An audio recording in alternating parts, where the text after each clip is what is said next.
Okay, good to see everyone tonight. Looks like we've got about the same crew as we always have.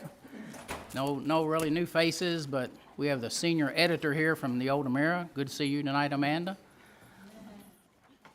So he signed to us tonight to cover this. No bigger events happening around the county, but glad to have you here, always.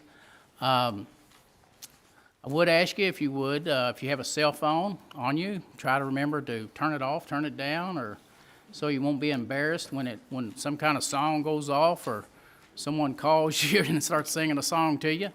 So always good to see everyone.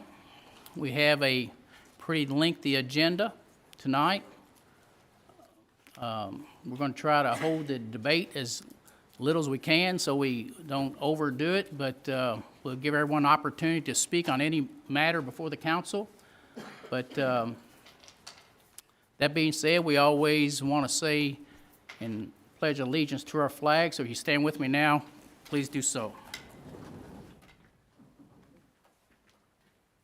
I pledge allegiance to the flag of the United States of America and to the republic for which it stands, one nation, under God, indivisible, with liberty and justice for all.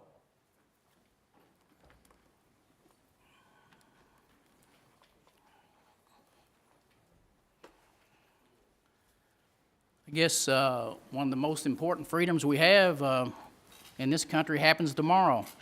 You're able to go out and cast your vote for whomever you think would do the best and hopefully run our cities, our counties, our states, our country the best. And because of what these soldiers, these veterans, and everyone preceding us have done, gives us that liberty to do that as of tomorrow starting at 6 a.m. So hopefully everyone will go out and cast your vote tomorrow.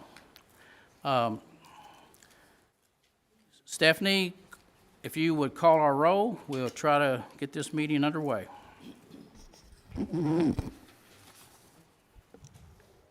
Trey, Here. Mary, Here. Leslie, Here. Joe, Here. Elsie,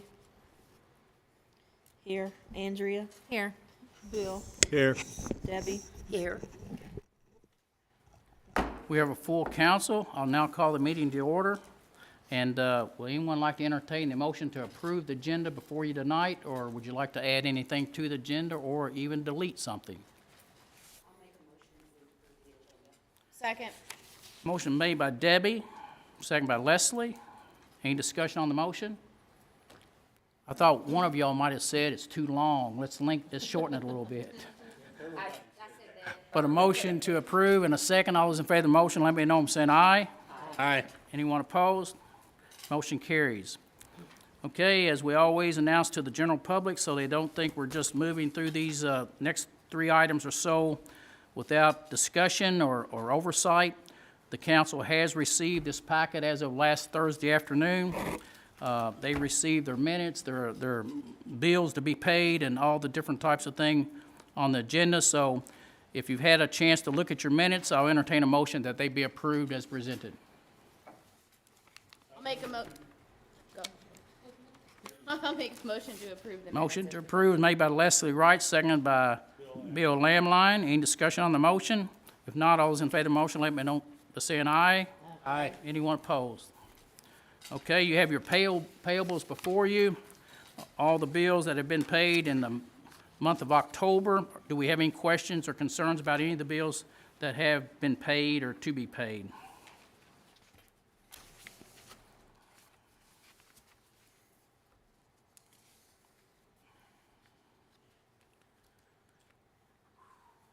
Entertain a motion that the bills be paid or not paid. Anyone like to make that motion? I'll make a motion. Motion made by Debbie Pollard. Is there a second? Is that Andrea? Sorry, Andrea. Second by Andrea Essen Price. Any discussion on the motion? If not, all those in favor of the motion, let me know by saying aye. Aye. Anyone opposed? Thank you. Let's go to our financial reports. Well,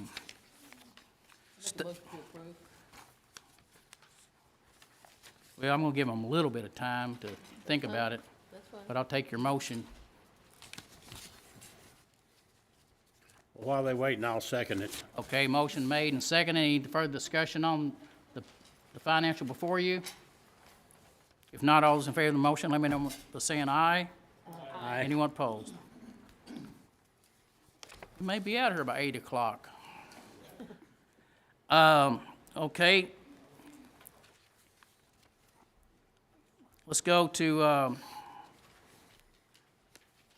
the bank accounts. I want to make sure you all receive your bank accounts, all the money in the bank accounts, different places, how it's being put to work. So any question on our bank accounts and where the money's being deposited? Total cash on hand across the city right now, total cash on hand for the public to know in all accounts is $9,264,312.43. We're as transparent as we can be, and that's what we have cash on hand. Some of that money is actually totally very restricted.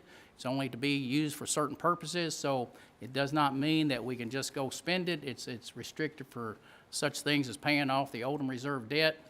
And then there's a lot of different funds there that are make up the total account balance. So just because we have it does not mean we can just spend it at will. So who would like to make a motion to approve our bank accounts as of this date? So move. So motion made by Joe Davenport, second by Debbie Pollard. Any discussion on that? If not, all those in favor of the motion, let me know by saying aye. Aye. Anyone opposed? All right, let's move on into the next item, public comment. Anyone here tonight, you're certainly welcome to come up and speak to the city council about just about any matter. We'll give you at least 4 minutes. If the council needs to continue the discussion, they will decide within themselves as whether the discussion is warranted to move forward and move on, or else just take your 4 minutes. Anyone here tonight to speak publicly on any matter that concerns you about our city? No one? We'll move on. Let's go to LaGrange Main Street report. Mrs. Sandy Fulks, our Main Street Director. Good evening. Speak into the microphone so people can hear you. I'm sorry. There we go. It wasn't on. There you go. There we go. Thank you so much. Now you can hear me. Just wanted to give you a little bit of a recap from our October events. The Spirit of LaGrange Ghost Tours wrapped up on the 31st on Halloween. This year we had a total of 320 people who came on the tour. As you all know, all the funds from the Ghost Tours fund our facade grants to restore and renovate those buildings of historical significance in the community. So we will be awarding those funds to the applicants based on our approved guidelines. Also just wanted to remind everybody that if you want to do an application, those can be found on our website at lagrange-mainstreet.com. Also, a quick recap of Halloween Mania on October 26th. It was from 11 to 3 on Main Street. Saw lots of little ghosts and goblins, a little bit of rain, a little bit of wind, but some great turnout. We had over 625 entries in our door prize drawings, and the word is the Railroad Museum had over 700 visitors that day. So great success even with weather constraints. So felt really good about that. Moving into November, the Main Street Merchants meeting will be this Wednesday, November 6th, 8 a.m. at the City Place Conference Room. We'll also be in that meeting talking about Shop Small Saturday, which is November 30th nationally. We'll be launching a social media campaign promoting Shop Small, Shop Local, and we'll have Santa Claus on Main Street from 11 to 1 that day to get people in the holiday spirit. We'll have a lot of special things going on and pictures with Santa. That leads us right into Light Up LaGrange on December 7th from 3 to 9. The lighting ceremony will be at 6 o'clock. Of course, we'll have lots of entertainment and family activities, and of course, Santa coming in on the fire trucks. So we know that's always a big event. So that is our focus for November, moving into the holidays. Talking about meetings and projects a little bit, wanted to voice from the Main Street perspective our support of the golf cart ordinance that you all have been talking about. I know that will come along later this evening too, but from our perspective, I think that's going to allow, we're just thrilled. It's going to allow a lot of easier movement of visitors and locals during our events, maybe those who cannot walk distances, and relieve a little bit of parking anxiety for people who can't seem to find a parking place really close. I think that will be a great, great thing. We're just thrilled about it. cross that off my list. Also, just wanted to point out in reviewing the documents, it seems that a lot has been taken into consideration, a lot of input from the community, a lot of outside communities that have done this, and I applaud you all for all the work done on that and the research to make it flow really nicely and not be a concern for any of our residents. We're also in preparations for the LaGrange Arts Fest for the first weekend of June 2020. Seems like a long way out, but I know it'll be here before we know it. As we've said before, that's going to be a juried art, multiple day festival with a wide variety of artisans and activities and food and music and celebration of our town. Applications are available through Mercantile on Main and Jody Curry or on the Main Street media pages. So if you go to the website, you can grab that application as well. We're also doing ongoing work with the Oldham County Chamber of Commerce and Economic Development on business recruitment. We're stepping up the pace here, including personal visits from our board and our committee members to specific targeted businesses that we'd like to see come into our community. We're also launching a campaign online and on our website showcasing business and investment opportunities and available properties. So that'll be part of our revamp of social media and our websites and our presence at the first of the year. Just to give you a little bit of a sneak peek into our social media analytics, our monthly page reach for September was 21,300 people. As of November 3rd, we have 6,240 Facebook followers, so that's up about 58. We have 1,370 Instagram followers, so that's up about 35, and 1,153 Twitter followers. So what questions do you all have for me? I'm trying to get through this so we can move along. Sandy, I know Karen was keeping up with the virtual rail fan cams through, Sure. I don't know if you got any contact to find out how they're doing for his views or anything like that, or? I do. I've actually reached out to them a little bit about doing some advertising and some scrolls along the bottom of that too. If I can get those numbers for you, Joe, and I can send them to everyone if you'd like. Yeah, I hadn't had any contact with them since they were in, after, to see how many visitors we got or what it was. I mean, last I knew it was up to 170 countries, but I didn't know. I mean, the will chat find out for line's sure. still going strong.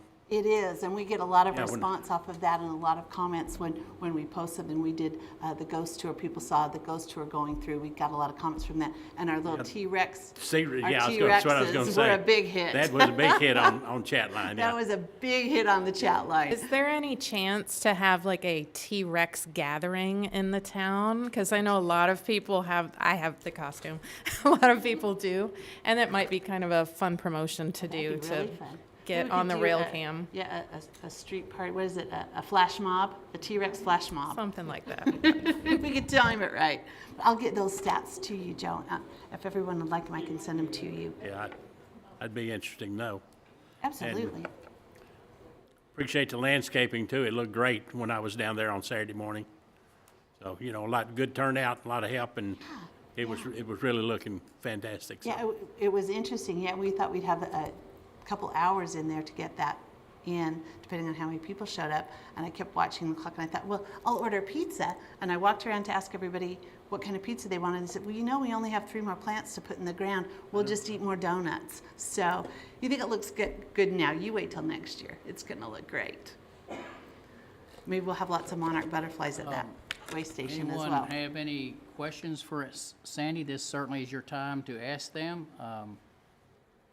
You want to talk about, we hear somewhat about our vacancies on Main Street. What's our strategy? What's our game plan? What are we targeting to go, maybe try to seek out? We have any of that going on? We do. We've actually had quite a bit of interest in several of those buildings, specifically Copper Awning. It's exciting to see them taking another building in town and growing. We'd love to see that, but we'll get that spot full. We've had 4 people look at it and be interested so far. The comic book store, I believe we've had 3 people that I know of very interested in that. I don't know negotiation-wise where we're at with that. But again, part of our strategy here is to really keep working on that business recruitment.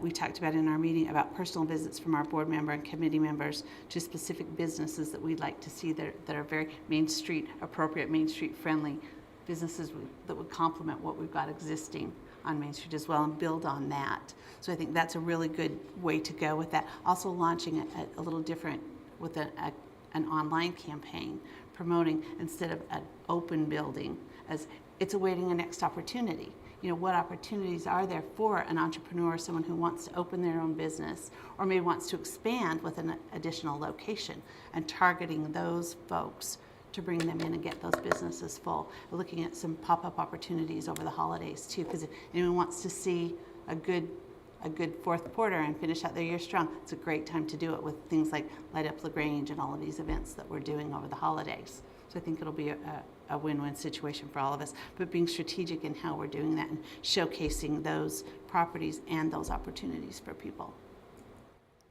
I think one of the ideas and purposes for the mural that we placed down at the Marathon Station, especially for our folks coming off the interstate primarily, townspeople as well, but I've had a lot of compliments on the mural that Prather Design did for us, but I was hopeful that would help our downtown by trying to capture those ones who come off the interstate maybe to get a bite to eat and might take a chance on driving up the hill, but hopefully soon our plans are to have that mural lit up. We're going to try to cast a light up on the wall to try to make it pretty at night, so hopefully it will be seen more so than just in the daytime hours.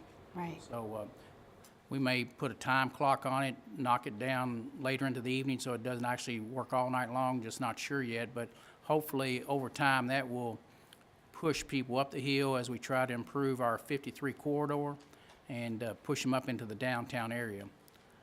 Not to say that all of Grange is not important, but I think our vibrancy of our downtown is very important regardless whether it's for our own people or for maybe even someday for companies to look to locate here in Oldham Reserve. I think they're going to check out the vibrancy, the beauty, the cleanliness of our downtown, so hopefully we can continue to do that. Absolutely. And many other things to come. I know the list is so long, I could have a list like that, but that would take us way past 8 o'clock, and I'm not going to do that to y'all tonight. Okay. Thank you so much, Thank you. Sandy, You're for welcome. coming tonight. Thank you.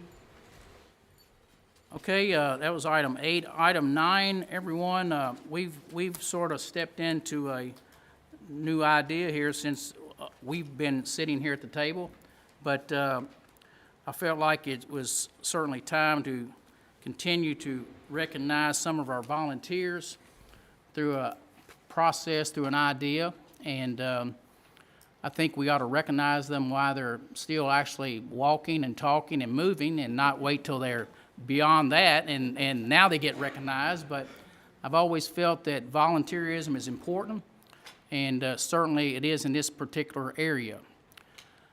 Our first volunteer, if y'all remember, the first annual volunteer of this idea was Larry Chandler, who's done many things for this community by bringing the inmates out to work all across our city and do many things that probably had we had to have done them ourselves, they may not have gotten done, such as the train museum and doing all the train cars there, all the properties over here at the History Center. They were all totally redone by Larry Chandler and his inmates, and then they painted the house at 309 West Main. So those kind of folks are rare and hard to find who will give their time and effort and like for this community as way some of these folks have done. But tonight, I want to recognize a person whom I felt is very deserving of it, and that's Dr. Blake Hazelton. Dr. Hazelton is a person who served this community for the last number of years, many years, as school teacher, as athletic director, as anything you name within the school system, and eventually escalating and elevating to the area of superintendent of Oldham County Schools. And I bring this to you tonight because I was looking at some scrapbooks today at City Hall when I was mayor the first time, and it was about 35 years ago, and I swore Dr. Hazelton, he wasn't a doctor then, he is now, he's a doctor, but I swore him in as our parks chairman right at 35 years ago. And I want to say that in 35 years, And for you on the Parks Board who attended a Parks Board meeting earlier tonight, I don't think Dr. Hazelton has ever missed a meeting in 35 years of this Parks Board. We don't have a large park system, but we have a nice park system. And we've always been able to fund it at a level that you can't hardly believe that you could run a park system off what Dr. Hazelton has done, but he's done it and progressed the park system to now like 4 or 5 parks, a community center, a new park coming online, Grange Springs Park, and he's been there every step of the way. He's been there 35 years, and I was thinking today, his budget this year that this council passed was $35,000. So next year, it may be $36,000, so he might get one additional $1,000 for another year of service. So, but each year of service has been, I guess, for him and his Parks Department, $1,000. So for anyone who can run a park system at $35,000, they ought to be applauded. So on behalf of this city council, Dr. Hazelton, if you'd come forward, I'd like to give you a couple items, please.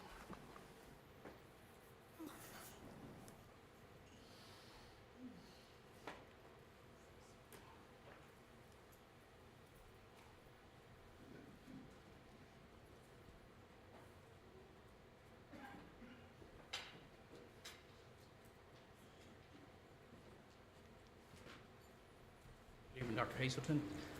On behalf of the city, I know you were asking for one of these a few weeks ago, wondering where you could get one of these.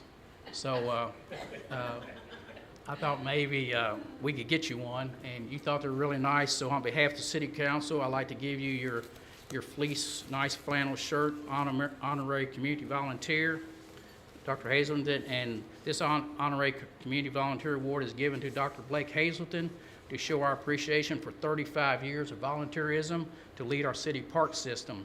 The important contribution of your time, efforts, and dedications will always be a remarkable achievement. On behalf of our mayor, city council, and the citizens, we applaud you. So congratulations.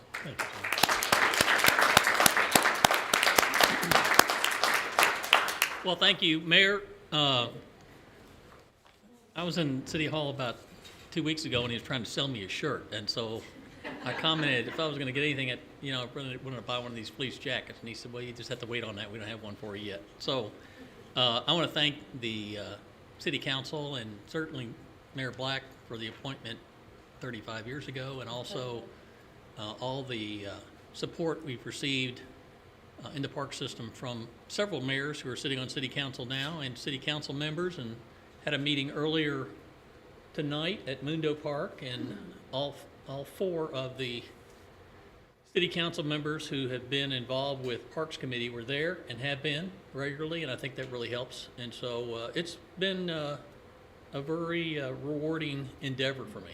This is, I hate to say it's been a hobby, but that's what it's been for me. I don't do anything else other than parks and some economic development, but it's been very rewarding, and you learn a lot.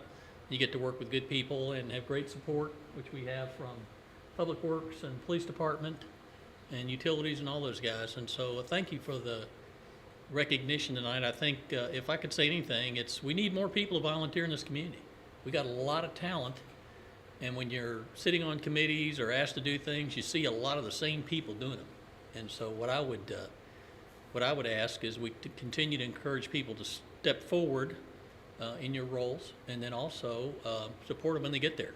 And I think that you're certainly doing that as a city council, just with your engagement and involvement.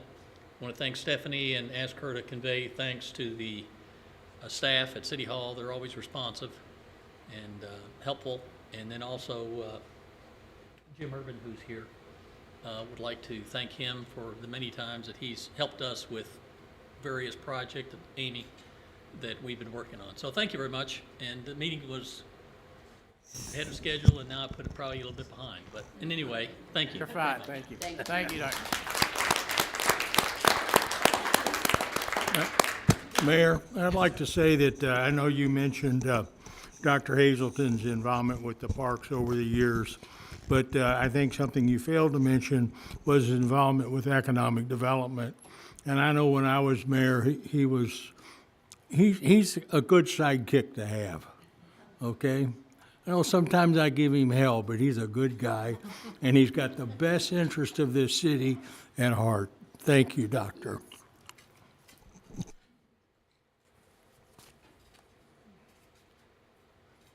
Okay, thank you so much, Bill, for those comments, and let's move on. Item 10.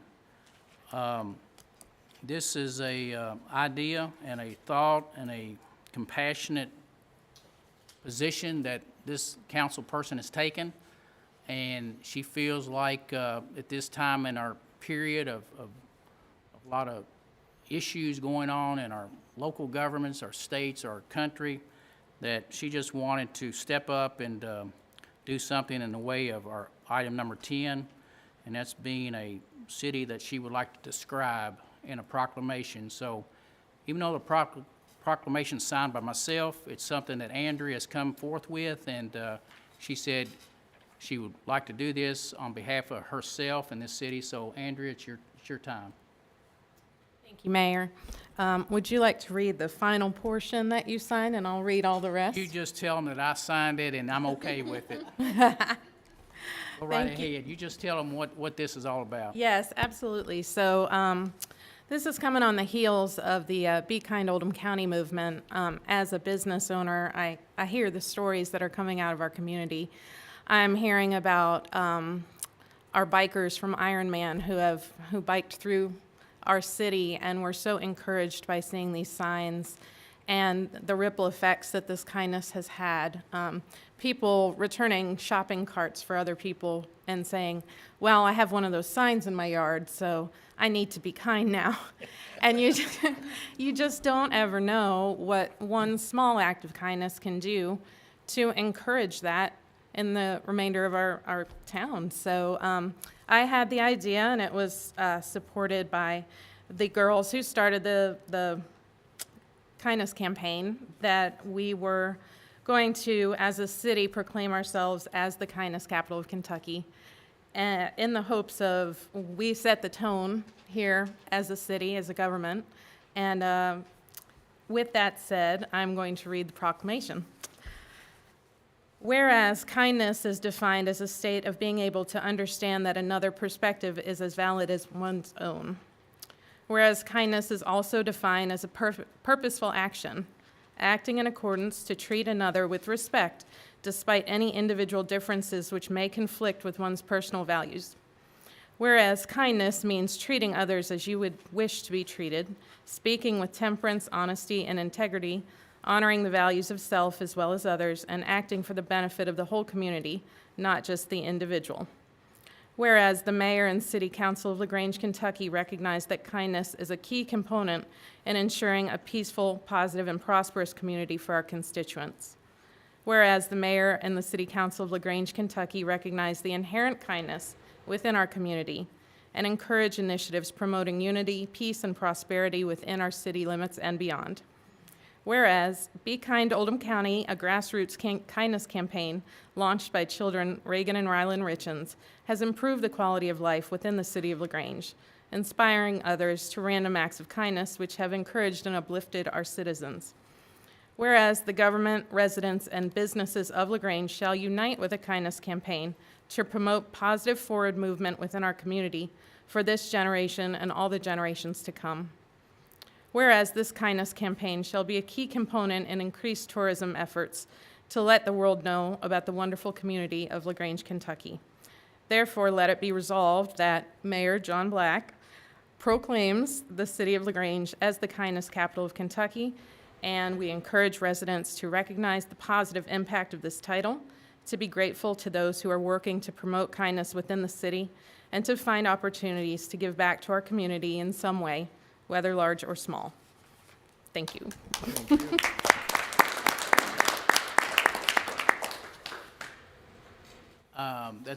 That's awesome, Andrea. And I think to get into the record, I'd like for us to place a motion on the table in a second to support this proclamation that Andrea has presented, and hopefully, as it begins here tonight with this, that we can find that for us who have kindness signs in our yard, but we aren't very kind all the time, then we will try to do better. But who would like to make that motion to enter it into the record? Mayor, I would love to make the motion to accept the proclamation, kindness proclamation for this city. And I would like to thank Andrea for her hard work in putting this together and the kindness that she shows every day. Thank you, Andrea. I'll second that. Motion made by Bill, it's second by Debbie Pollard. I'm sorry, Leslie, I think she beat you. And she had 30, but there's motion made and a second. Any discussion on the motion? If not, those in favor of the motion, let this time let it be known by saying aye. Aye. Anyone opposed? Okay, thank you, Andrea, and hopefully, as time goes on, we'll be building on that as we go forward, okay? Absolutely. Thank you. Okay, item 11, Donna Sabo is here tonight. Looks like she's been elected chairperson of our newest committee in LaGrange, Kentucky, our tourism committee. Yeah, hello. Hi. For those of you that don't know me, my name's Donna Sabo. LaGrange Tourism we had our first meeting on October 29th, and our first order of business was to elect officers. Tom Clemens is our treasurer. Arvine Sohan is our secretary. Hear you in the back. Do what? I'd have to move over to the speak there somewhere. That better? I don't know, can you, I need to lean down a little bit, Donna. I don't think I've leaned down in my, Is it on, Amy? Now it is. Okay, it's on Okay, now. it's on now. Can you hear me now? Maybe it's voice All right. activated. Okay. I think you have to get over that side, yeah. Okay. Thank you, Donna. All right. So anyway, for those who didn't hear, our first meeting for the LaGrange Tourism Board was on October 29th. Pretty much we were introduced to each other, 7 board members, and our first order of business was to elect the officers. I am the chairperson for the LaGrange Tourism Board. Tom Clemens is our treasurer, and Irvine Soho is our secretary. We had several discussions, and just wanted to give you an overview on some of the things we're working on. Our mission statement, the bylaws, the hiring of a director, and setting up the financial plan and budget. So those are the things we're working on. Initially, our focus will be on the arts, trains, and being the kindness capital of Kentucky. I'm adding that in. With, of course, the highest emphasis being on filling our hotel rooms. So we need to put all these tourism-related pieces together and bring people to this so cute town. One of the things that I'm working on for our next meeting is the list of brown signs that are in the city limits, so that that'll be part of the element to the tourism strategy to assist with all the tourism-related pieces. So I'm working on that. This past week, I mailed the information for the Kentucky SPGE filings. So once that's accepted, and I should know hopefully this next week, then we have 15 days to submit a budget. We have to file all the budgets. Any budget amendments will go through them. Our year-end actuals, and actually we'll have a yearly audit that will be filed with SPGE. This process right now is probably the most important piece in front of us. So we have to get this done, and hope as soon as we know something, I'll let you all know. So that's what we're working on. Our next meeting is going to be at Gustavo's in LaGrange on Tuesday, November the 19th. If anyone would like to join us. And just on a personal note, you were talking about the golf cart ordinance. I would definitely be in favor. Personally, I'd be in favor of seeing that in our town. I think that would be another tourism piece that we could possibly use in the future. Anyone have any questions? What time is your meeting? Oh, I'm sorry. It's 5 o'clock. 5 o'clock. I didn't write that down. Any questions? I don't have any questions. I just want to say how much I enjoyed being at the first meeting and seeing this group of people that has been appointed. I think it's such a fantastic group, and I really look forward to seeing the things that you do in LaGrange. So thank you for We're serving. excited. Thank you all.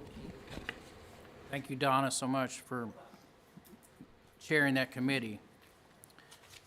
Okay, item 12, LaGrange Utilities Report. You have a financial report in your packets from LaGrange Utilities. Ted Chisholm's here with us tonight, so does anyone have any either questions about the financial of the commission itself, or any question for Ted or any persons here representing the utilities tonight? Roy Horton's here. For those who don't know Roy, he's sitting in front of Ted. He's, I believe, chairman of the Utility Commission.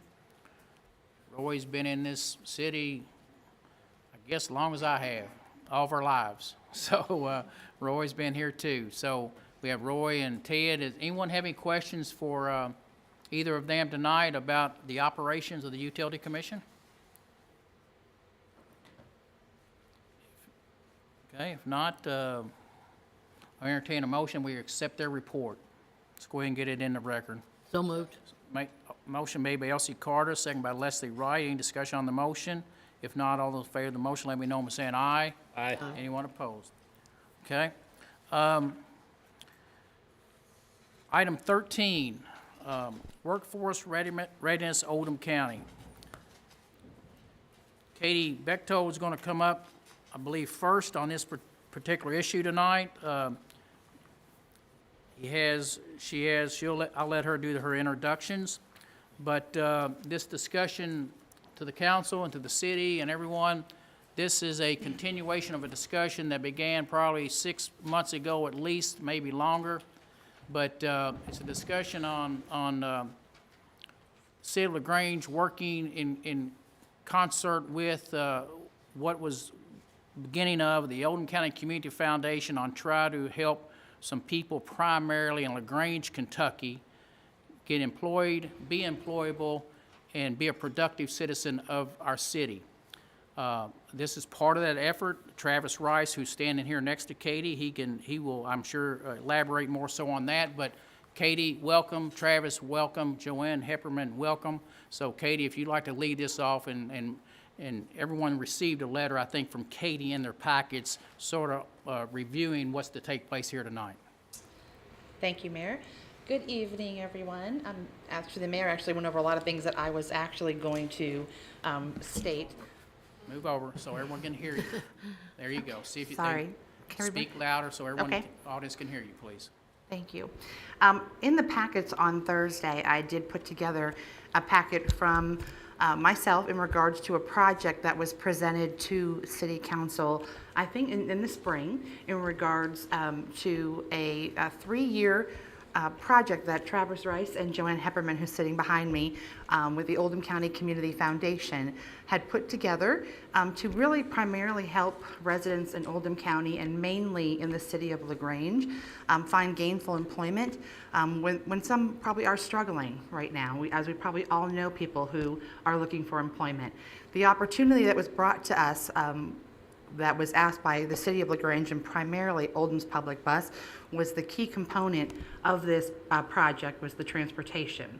And just quoting Travis, the project probably would not work without the help of the city of LaGrange and Oldham's Public Bus. Through the past summer and the spring, we've worked very hard at coming up with the logistics of the project to include a budget for how this project would launch and be able to carry over for the next 3 years. Travis and I and Joanne, along with the Kentucky Career Center, the Arvin Center, the United Way, am I forgetting anyone? A lot, but that's a good start. Okay, it's a good start. Have worked very hard at coming up with trying to pinpoint every aspect that could be covered by this project to make it go off without a hitch over the next 3 years. We sat down and put together a budget that I would like for the council to know is being fully funded by the foundation, mainly by a state grant. Mainly, okay, sorry.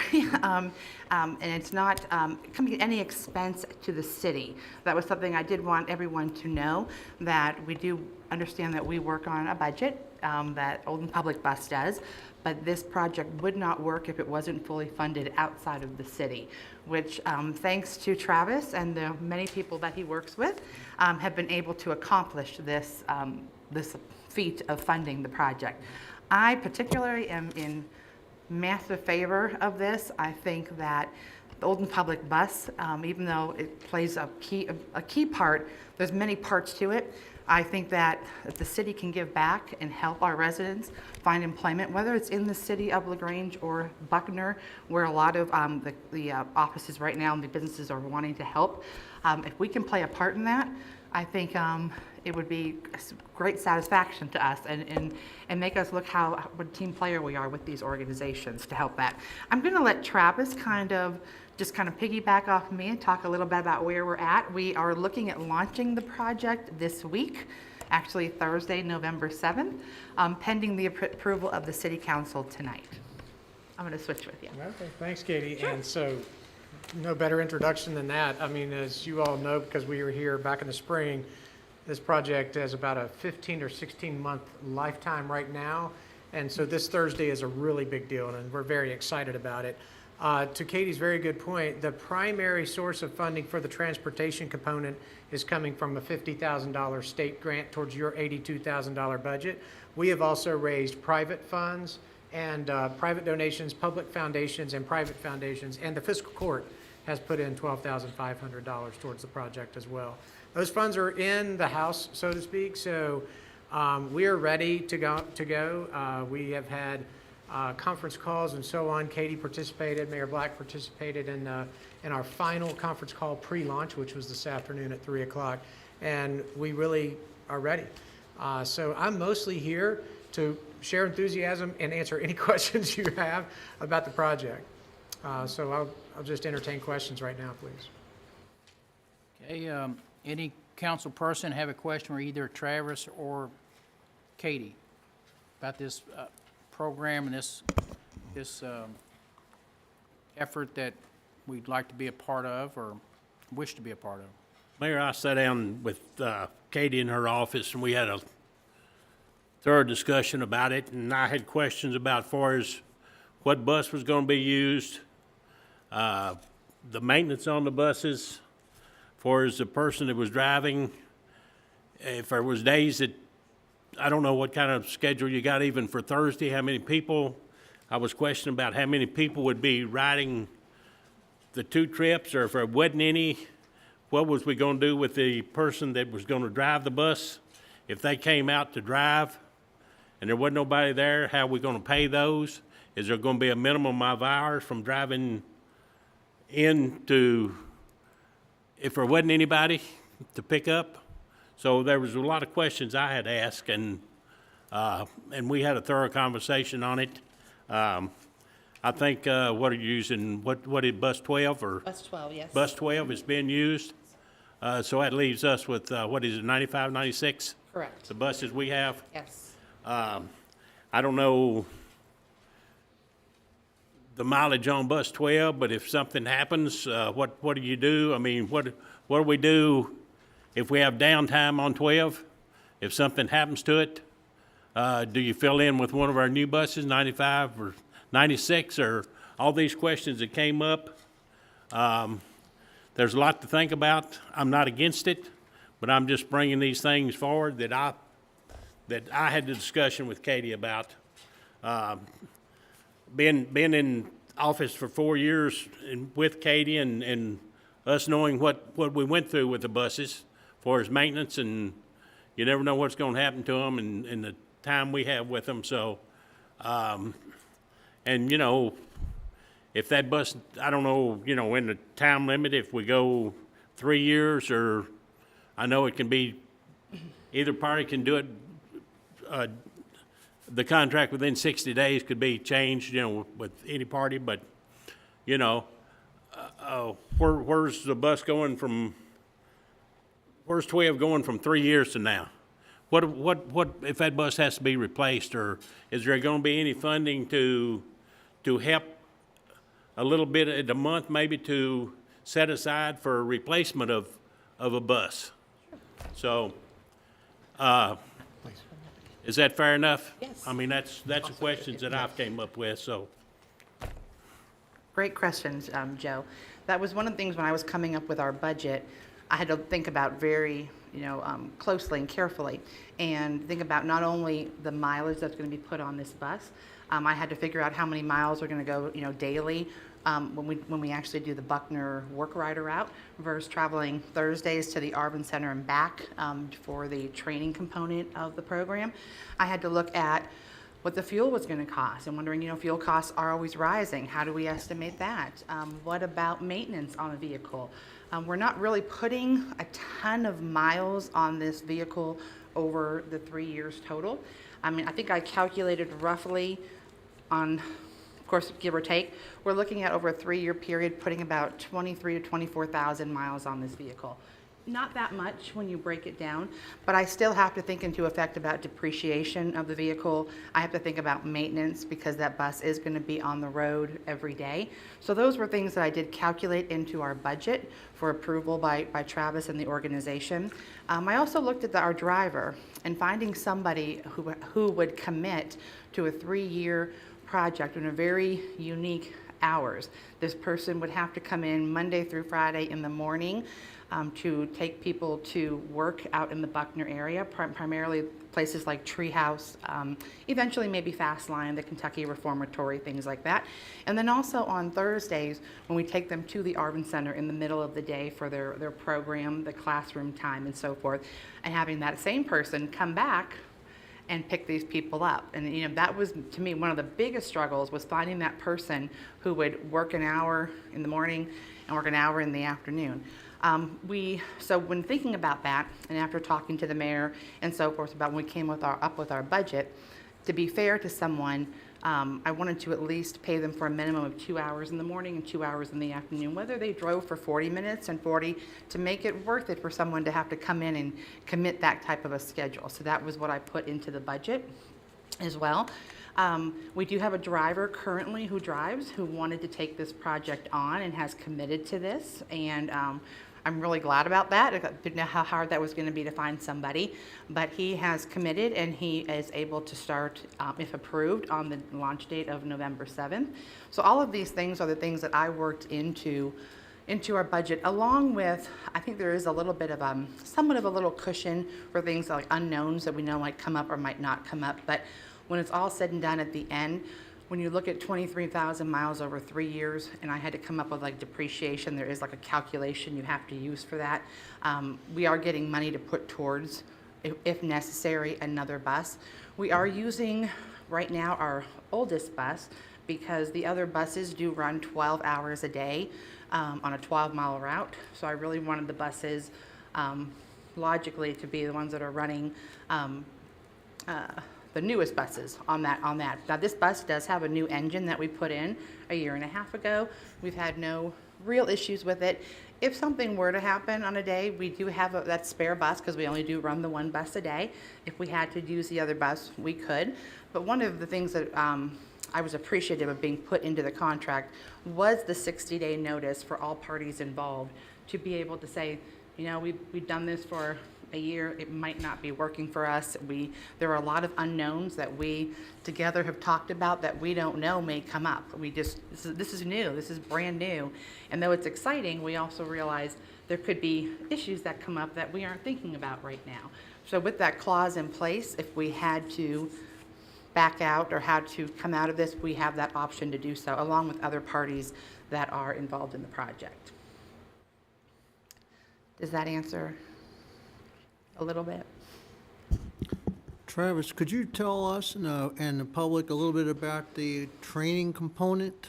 Yes, sir, Beach. Yeah, thank you. So, in fact, the original idea that we conceived in, 15 or so months ago was all about workforce readiness, with the notion that there's a population of citizens in our community who either lack the skills or lack access or just lack enough basic information about how to apply for a job, how to get a job, how to keep a job, how to behave on the job, that workforce readiness gap exists, and it's very real and frankly very measurable. There's census tract data that helps us identify not only the numbers, but where they are, which is primarily in our community, LaGrange and West LaGrange. And so we had a community forum held at City Place in November, 1 year ago. And at that community forum, everyone, including subject matter experts from the human service agencies who service our citizens, identified a common problem that exists, and that is a lot of these people, even if you could train them, lack public transportation. The reason I give you that context is because this really was a workforce readiness, not a transportation project from its beginning, but it quickly became a transportation problem when we realized that we have to solve that in order to give people access to workforce readiness training. Coincident with that, we were working with Matt Watkins and Allison Stolniker at Arvin Education Center. They were involved from the very first community forum. And Arvin was clearly the best home for this.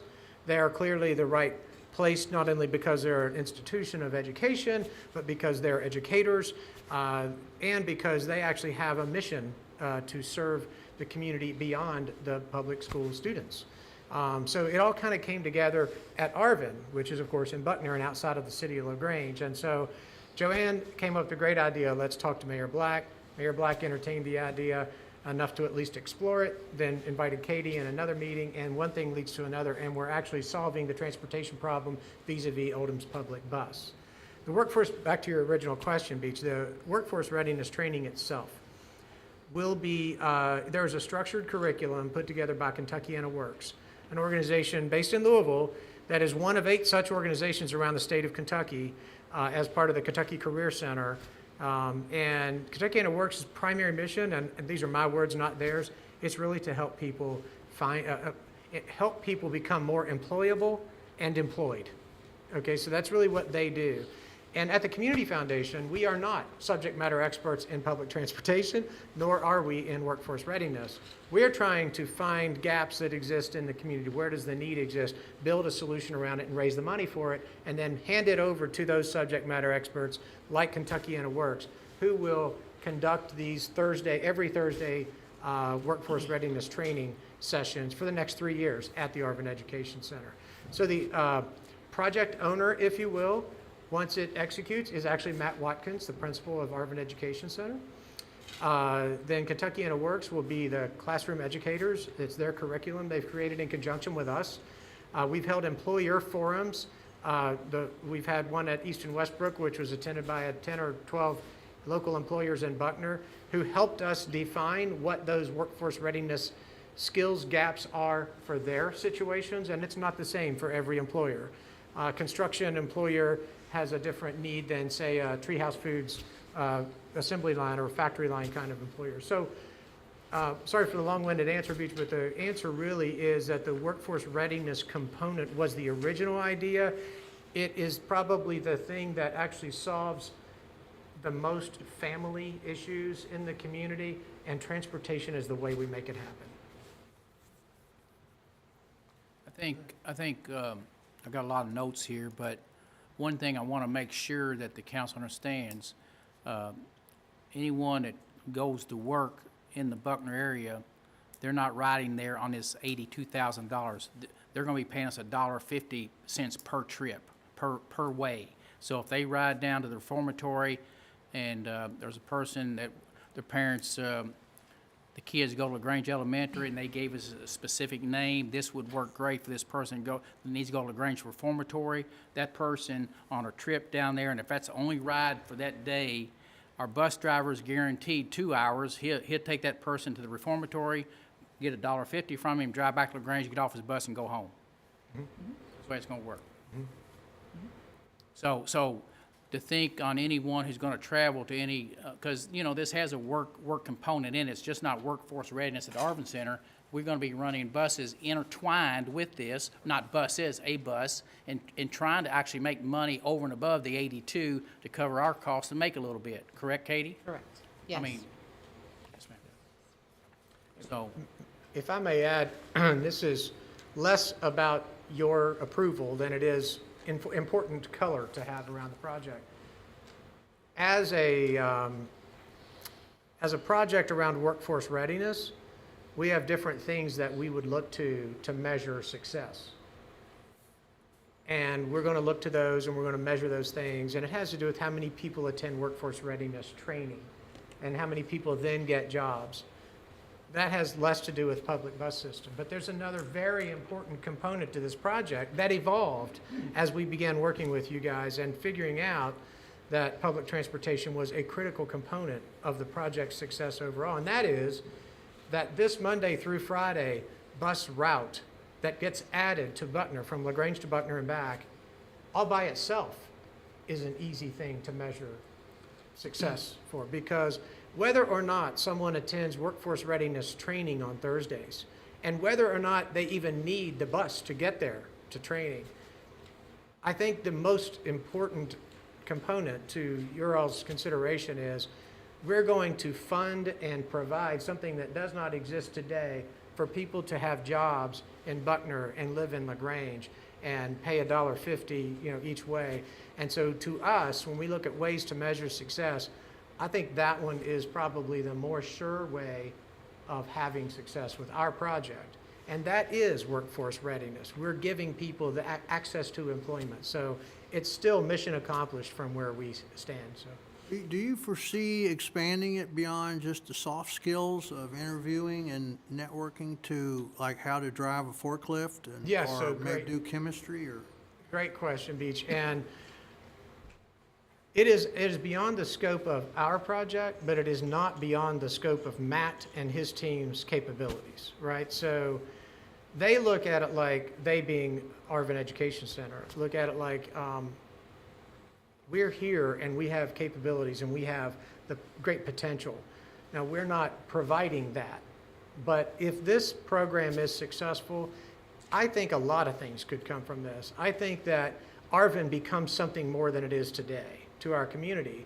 And I think there's no other organization in this community that has training in vocational areas like that, right?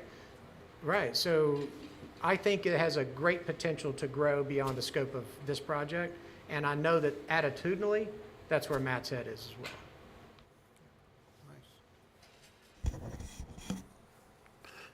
So, Katie, if this driver's taking people to Treehouse in the morning to go to work, they pull into Treehouse and let them off. What if there's other people at Treehouse say, well, why can't I ride that bus? How many passengers that bus hold? 12. 12? So what happens? I mean, I'm just maybe devil's advocate, but I mean, what goes on there? What if we fill that bus? What if? A lot of what ifs. You know what I'm yes. saying? Mhm. With the other residents or the other riders or whatever say, how did you get a bus to ride from your house or from LaGrange pickup point? What, you gonna have certain pickup points? One pickup point, yes. One pickup point? Yes. So what happens then? What if there's 10 of his friends that say, well, I want to ride too? Sure.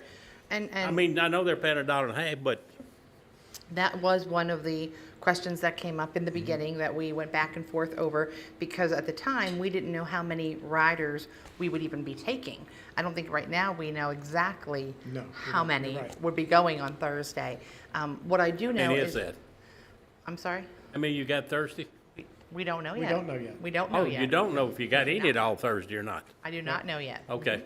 But there are a lot of potentials from what we talked about in the meeting today. Right, yeah.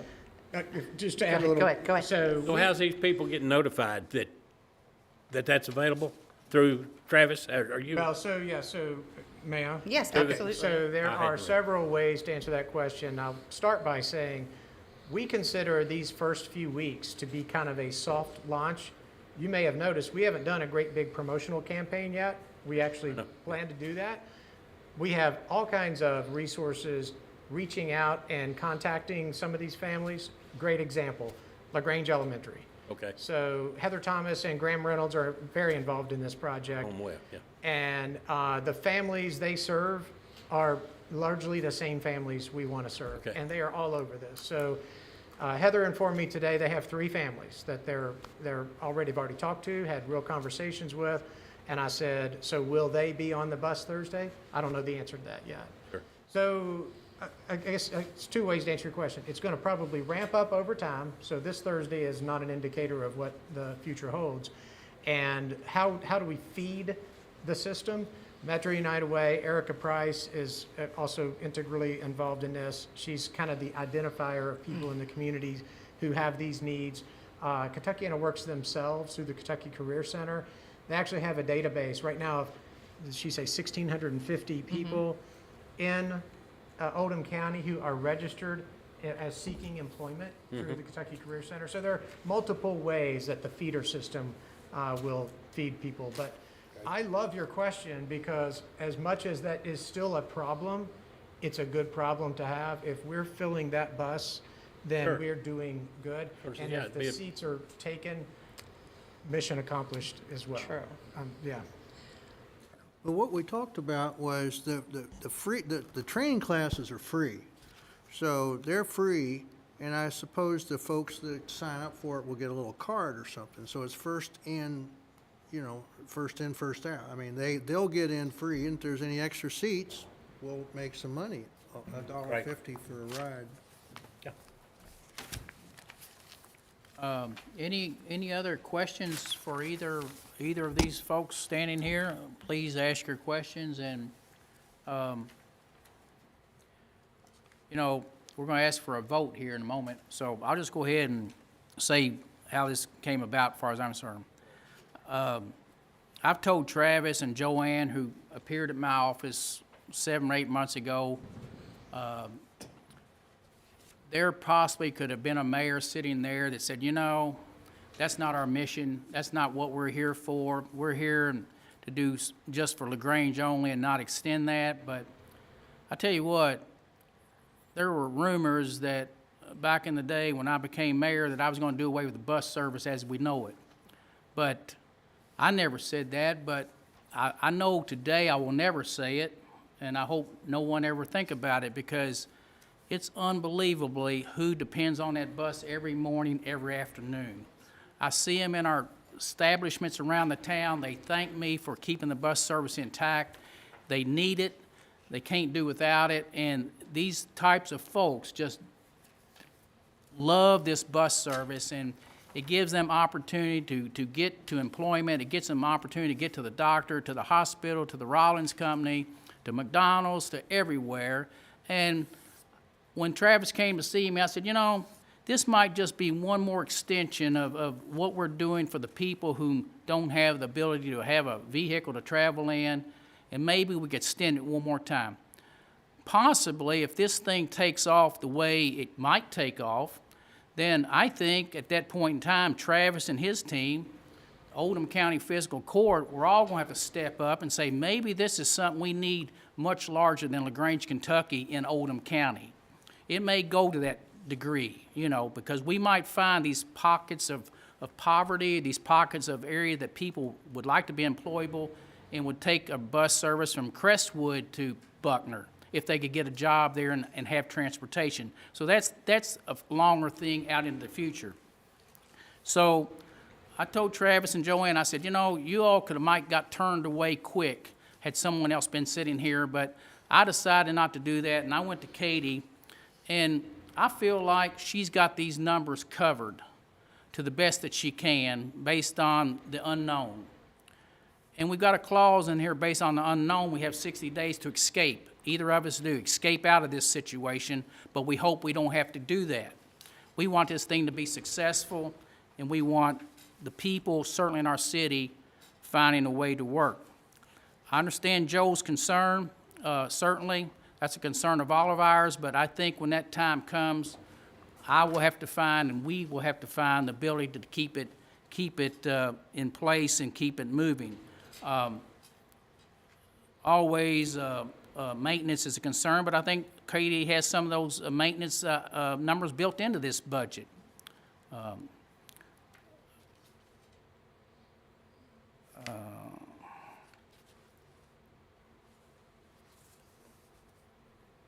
Anyway, I think it's if you don't have transportation, it's unbelievably hard to get anywhere. And we've got folks in this town that do not actually have transportation to get to and from work. And I was hoping that the council would give it a chance. If you haven't been to the Arvin Center, it's an unbelievable place that we have in our county to teach and help people, not only the students, but grown-ups, people who are in this situation and Matt Watkins and the school association, they've stepped up. We've been at meetings at the Career Center, and they're all on board. So, and believe me, folks, I put a lot of trust in Katie in this subject matter, and she hates for me to say this, but she's literally worried herself to death over this. But, she doesn't like for saying, maybe I shouldn't say it, but I think she's bought into it. She's trying her best to make it work for Travis and Joanne and this foundation idea that they've had. And they could have gone many different ways in their foundation request, but they chose to say, through their seminars and through their open meetings, they said this is one area that we think we can help as a foundation. So I'll leave it at that. So if any council person has another question, concern, I'd be ready for someone to make a motion either way as to move this thing off the table tonight and move it into a beginning process. And we all pray and hope that it's a successful idea and we can make it happen and make it even greater than what we think it's going to be. John, I'd like to make a motion to approve this workforce readiness, I don't know what we call it here, but to go forward with whatever the city needs to do to get this started. And I'd like to second, I think it's a great idea. I appreciate all the work you've done on it. Thank you. Thank you. Okay, motion's been made by former Mayor Bill Lamline, second by Andrea Essen Price. Any further discussion on the motion before the council? The only, there's not discussion, but really what you're authorizing, Bill, is to sign, for the mayor to sign this contract. Well, I would Service like to agreement. change my motion then and make the motion for the mayor to sign the contract with who? Actually, it's with workforce readiness. With the workforce readiness. Kentuckiana Works, I'm sorry. Kentuckiana Works. I only worked on the contract. Okay, we have a motion and a second. Any further discussion on the motion before the council? If not, all those in favor of the motion, let me know by saying aye. Aye. Anyone opposed? Thank you so much, Thank Katie. you, everyone. Thank you, Travis. Thank you. Thank you.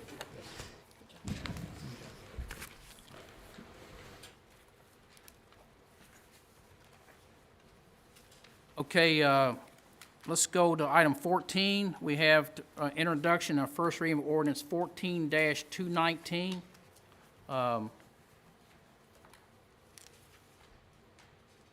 Since this is the first reading, does someone want to make a motion to introduce this, or is that I what think we're? we just read it in and then. Read it in? And then, Well, sometimes we do it different ways, but we have Jim Urban here and Amy Alvey to come up and brief the city council on what this ordinance pertains and what's included in it.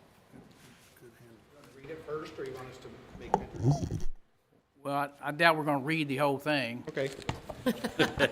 We might give a brief summation of it, but I don't believe we're going to read the whole thing. So, Mayor, good evening, and council members. Jim Urban, I'm the Director of Planning and Development Services. Amy Alvey, Assistant Director. This is our last pass-through on revisions to the zoning ordinance. And we've been working on revisions probably for the past 3 years. And this particular set has been going on for about a year now. In April of this year, we had a public meeting where we brought forward some of the recommendations to the public, and some of the council members were at that meeting, and I appreciate your attendance. We go through the Study Review Committee, which is a subcommittee of the Planning Commission, and then take those, again, through a public hearing, and then ultimately the Study Review Committee passed these recommendations to the Planning Commission, and that was done in May of this year, and in August, we went to fiscal court. And you all are members of the Joint Planning Commission, so as a legislative body, as part of that Joint Planning Commission, along with Fiscal Court, LaGrange, Crestwood, and Pee Wee Valley, you all adopt these ordinances. So Fiscal Court adopted our recommendations, and then they immediately turned around and they made some revisions. So in September, we saw those revisions, and so these are the ones that we're bringing forward to the council. Really quickly, the topics are really, some of them are just changes to the text, changes to words that were inappropriate or unused, related to exemptions and modifications, building permits and fees, administration. We are adopting the APA Planner's Dictionary for any terms that we don't have in our own ordinance, definitions for loading area and vehicular use, capacity standards for cluster mailboxes, which is required by the USPS, landscape regulations and their applicability, residential care facilities. Seems like we're always changing the sign regulations, and yet we have some more revisions related to content removal, and agritourism buildings, lighting regulations, agricultural business district, and then distilleries, breweries, and barrel warehouses. So, Mayor, that's just a general overview, and certainly I or Amy can answer any questions. Typically, at your next council meeting, we're going to have the second reading, which will be a public hearing. We will certainly prepare a PowerPoint for that meeting and be here to. Everyone should have received the documentation that Jim just briefly went over. So if you have any questions in advance of next month's meeting, you can contact staff. We'll be happy to sit down and go over any of that with you. Could, for example, two council folks, or just two at a time, or if they choose to, come and see you all, and y'all try to clarify some of these things in this document? Absolutely. I mean, we don't want any committee meetings being held, but for them that have read through this and see all these terms and everything, they have to be familiar with what they're reading and understanding it, and you're all going to give them opportunity in the next 30 days, correct? Sure. Sure. Okay. What about, I know we're not into the discussion, but barrel warehouses, distilleries, is that one of the biggest additions to something like this at this time, since we don't have any of that on the record?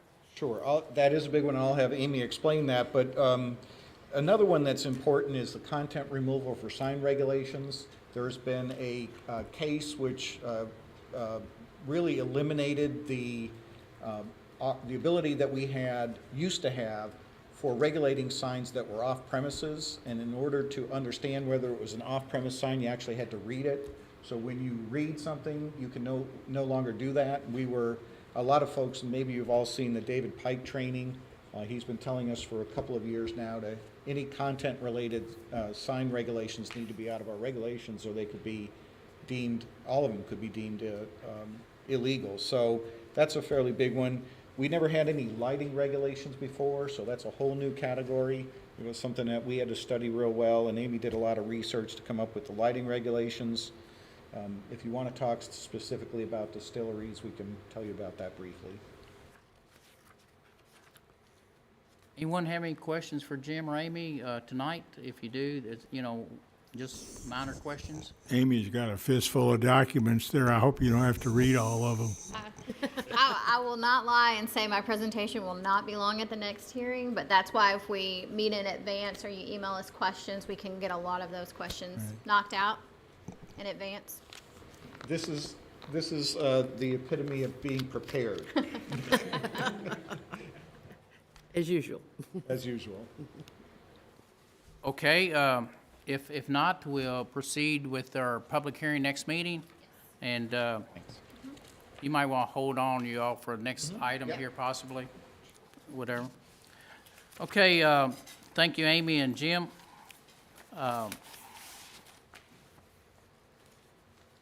Item 15, resolution. We need to have the first reading. What's that? We need to make the first reading. Need to make it. I didn't read it yet. Okay, go ahead.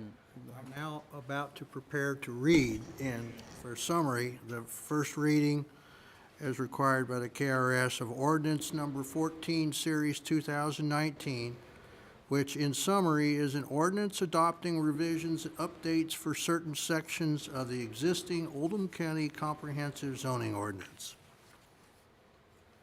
That is the first reading of the ordinance. Okay. Thank you so much. Who introduced it? Excuse me? Who introduced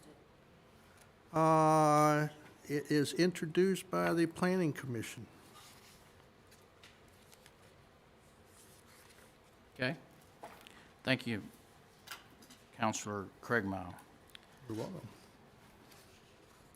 Okay, let's go to item 15, Resolution 3-219, a resolution for the City of Grange for zoning map amendment on East Main Street.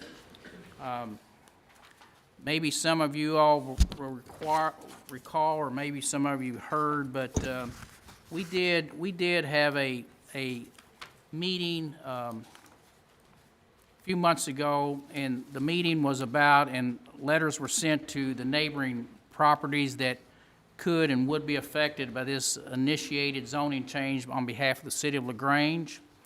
I felt like, and by the folks who we sent a letter to, they came to the rail car one night and listened to Jim Urban and Amy, who were from the Planning Commission, and the purpose of the meeting was to ask their opinions and get comments from them as to whether they felt that they would join in and be a part of a zoning change on their properties on East Main Street.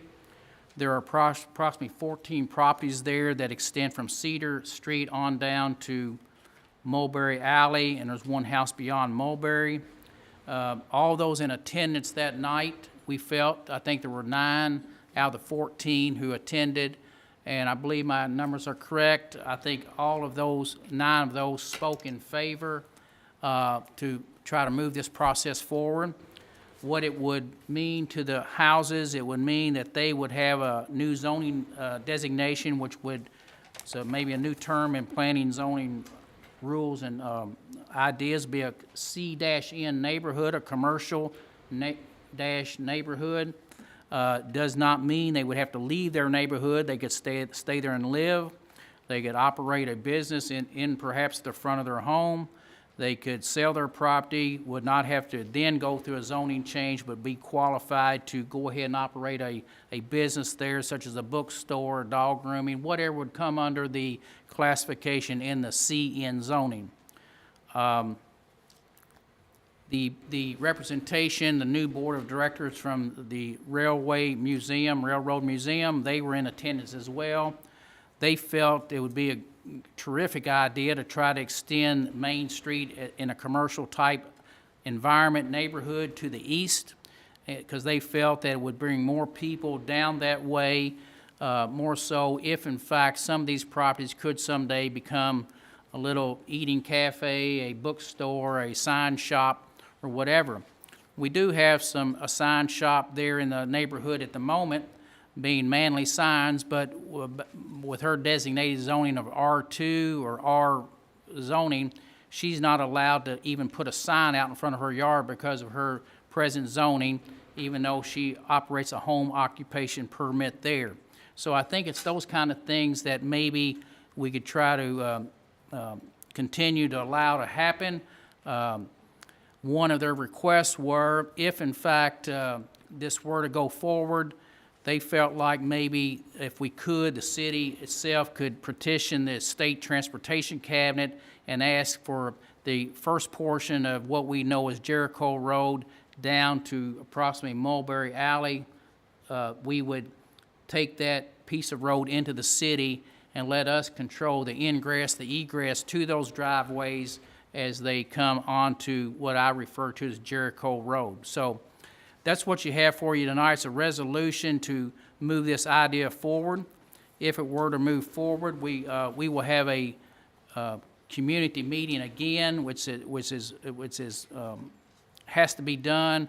Letters will be sent out to all the persons involved, plus neighbors within 500 feet of these actual houses that be to be rezoned. So if they have any public comment or any comment about it, we have a meeting scheduled on November the 13th at 6:30 here in this room for a public meeting, which is required by the Planning and Zoning Commission to go through a zoning change.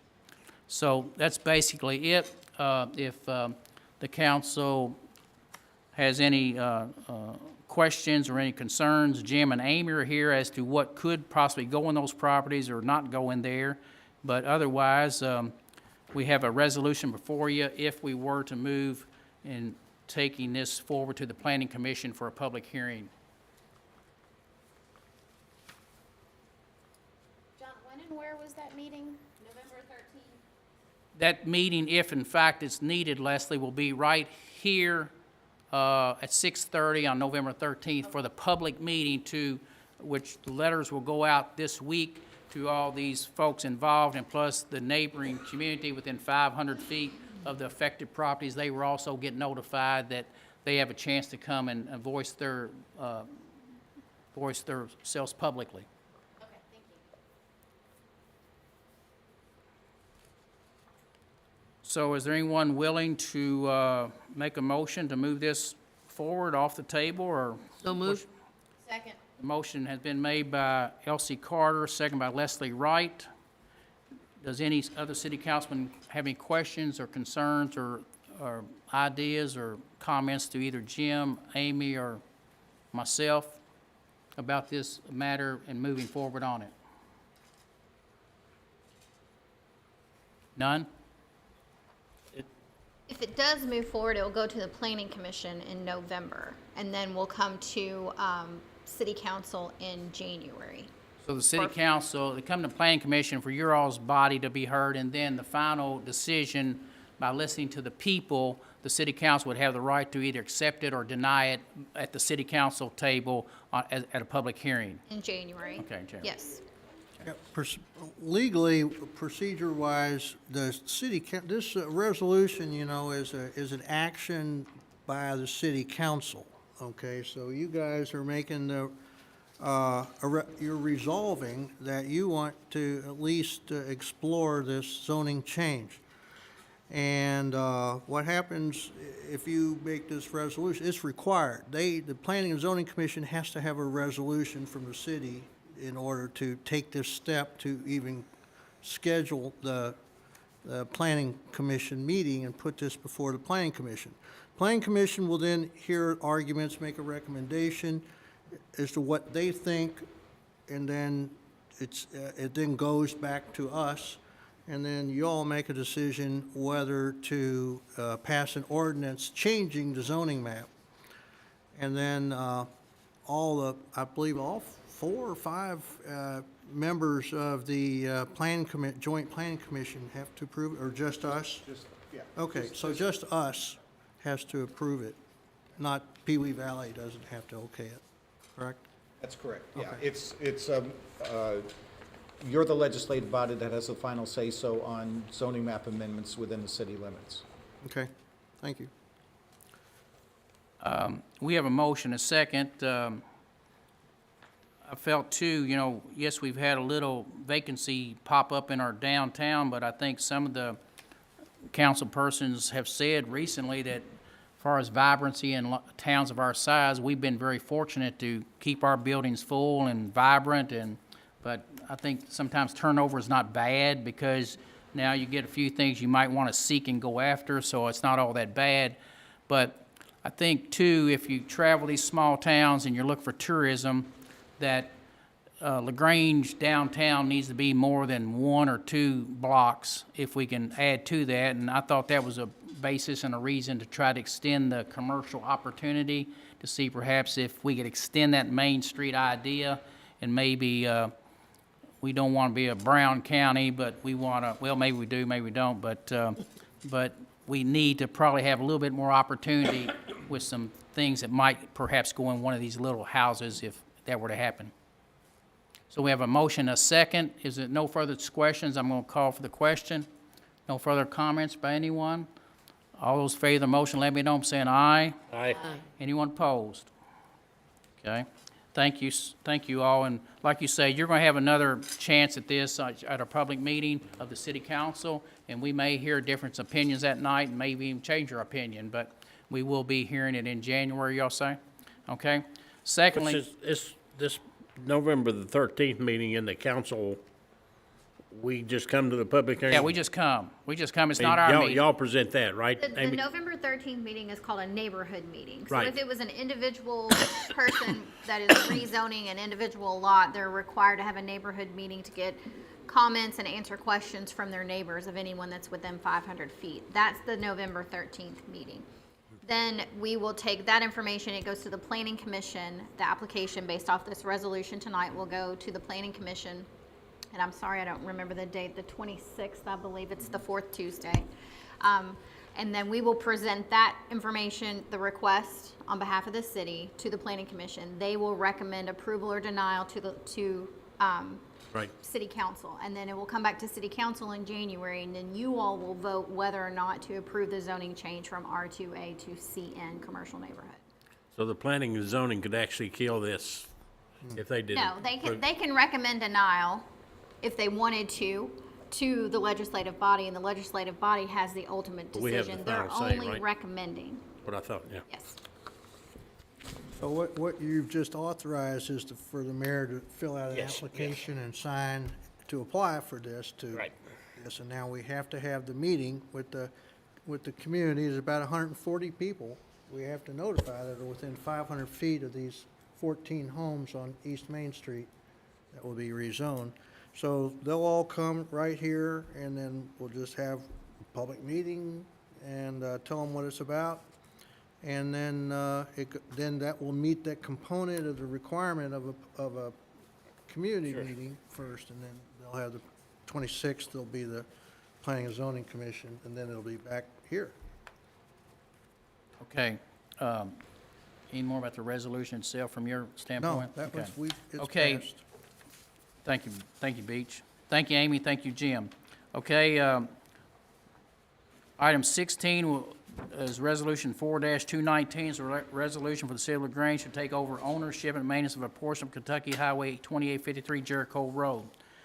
You have before your resolution, basically, what I've done here, or attempted to do, is had Corey Rusnak go down and measure from the point where the state begins to the point where we would like to take over the maintenance of that for a city-maintained thoroughfare. Maybe someday in the distant future, you could see us maybe extending some street lamps down in that second block beyond the ale house, where we get a little bit more feel for our downtown, and maybe put some of our street lamps down the road.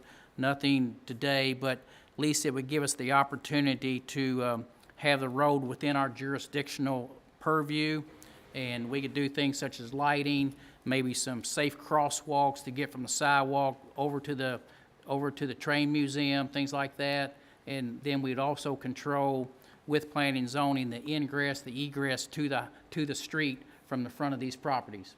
So I think it makes sense if we control the street ourselves as to how we want to see this block developed.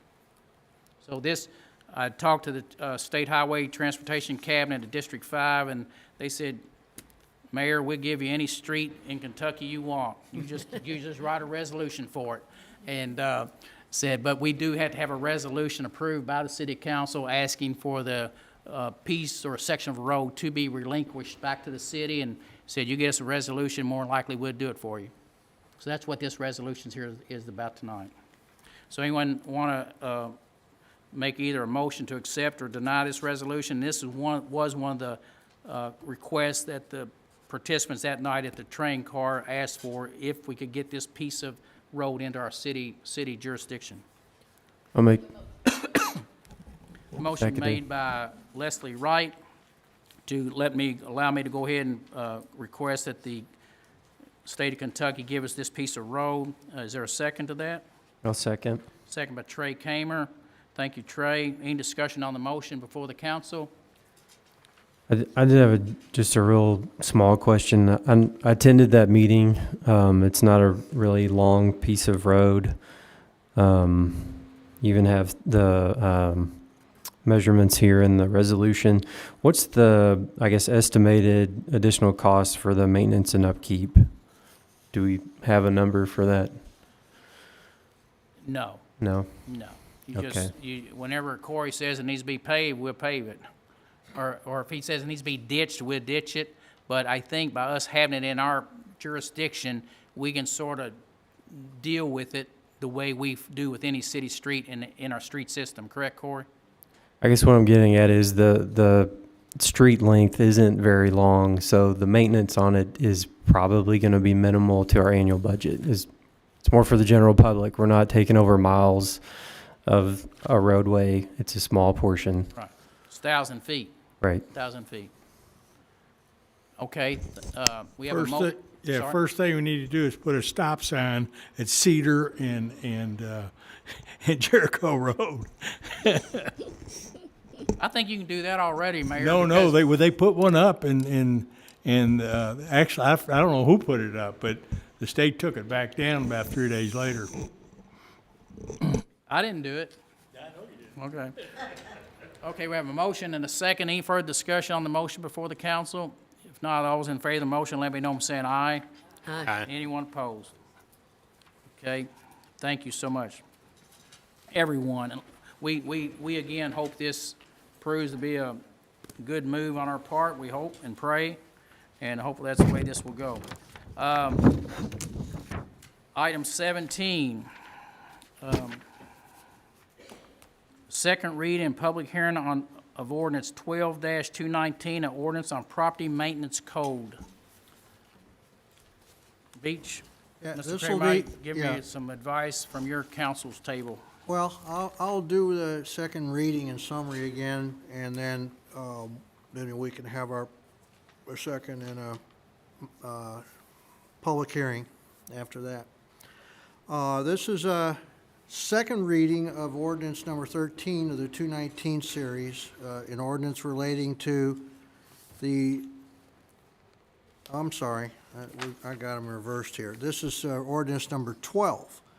This is the international property maintenance. Okay, this is the ordinance number 12, series 2019, an ordinance relating to adoption of the 2018 International Property Maintenance Code, which is, in essence, the adoption of a model uniform code for the maintenance of real estate and improvements to all buildings within the city limits of LaGrange regarding maintenance of the buildings, safety, standards for supplied utilities, facilities, physical structures, conditions essential to ensure the structures are safe, sanitary, fit for occupation and use, do not degrade the economic value of adjoining properties, and are fit for human occupancy and use, and for the demolition of such structures as providing for the issuance of permits, collection of fees, determination of liability, therefore, and the issuance of civil fines and remedial orders for violations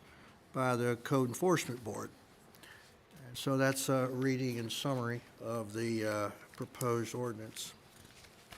Okay, this is set for a public hearing tonight. I'm going to go with the way the council, I think, feels we should do.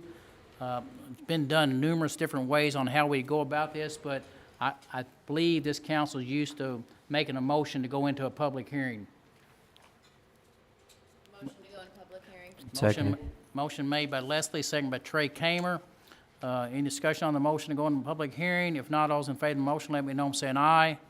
Anyone opposed? Opposed You're opposed? to go into hearing, right? Oh, no, I'm not to the Public hearing. hearing? Sorry, I jumped ahead.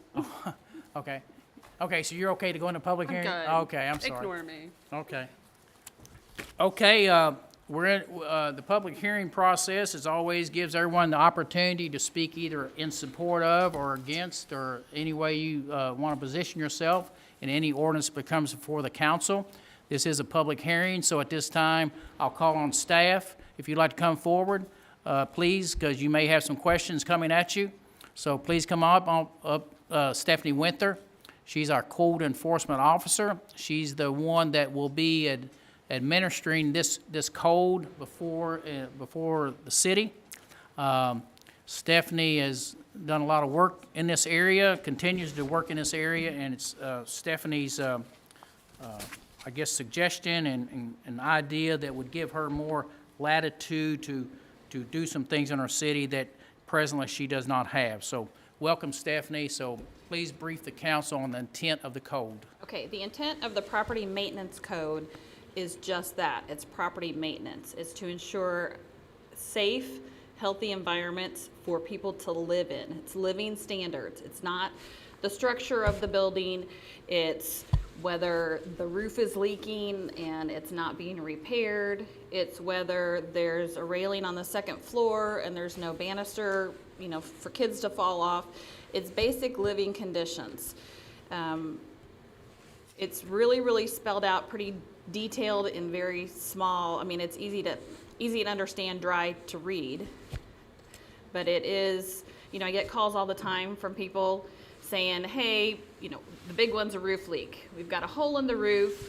Our landlord won't come and fix it. It's ruined the carpet. Now we've got mold growing. Help.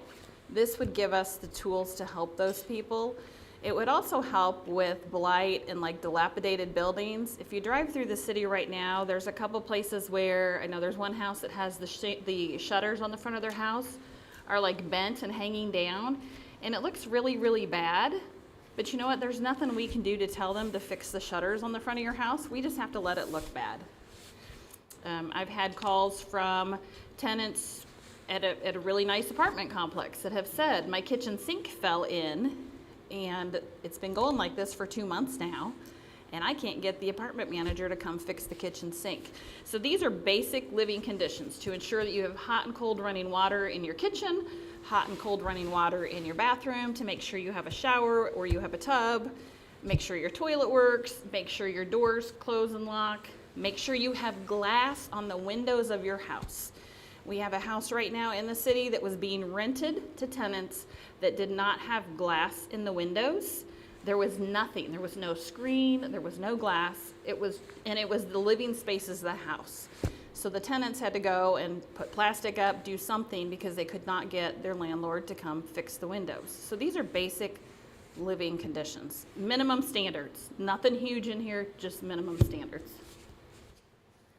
What is the difference between this and, say, the Kentucky Building Code and the Kentucky Electrical Code and the Kentucky Fire Code? I mean, is it that, you know, significant of There are parts of this that do touch on some of that, as far as like smoke detectors, where they should be located throughout the houses. Outlets, what type of outlets should be in what type of rooms. That basic kind of stuff. But I think Jim is still here. He could probably answer some of this. I think with the building codes and the electrical codes, you know, a lot of that is the standards for when you're building a house or when you're remodeling things. That's how it should look. And what is the problem with the current ordinance that you have? We currently the nuisance ordinance is basically all you've got, correct? Well, we have a nuisance ordinance right now that covers trash in your front yard, or it covers the grass being taller than 12 inches. That's basic, or junk cars parked in your front yard. That's what our nuisance ordinance covers.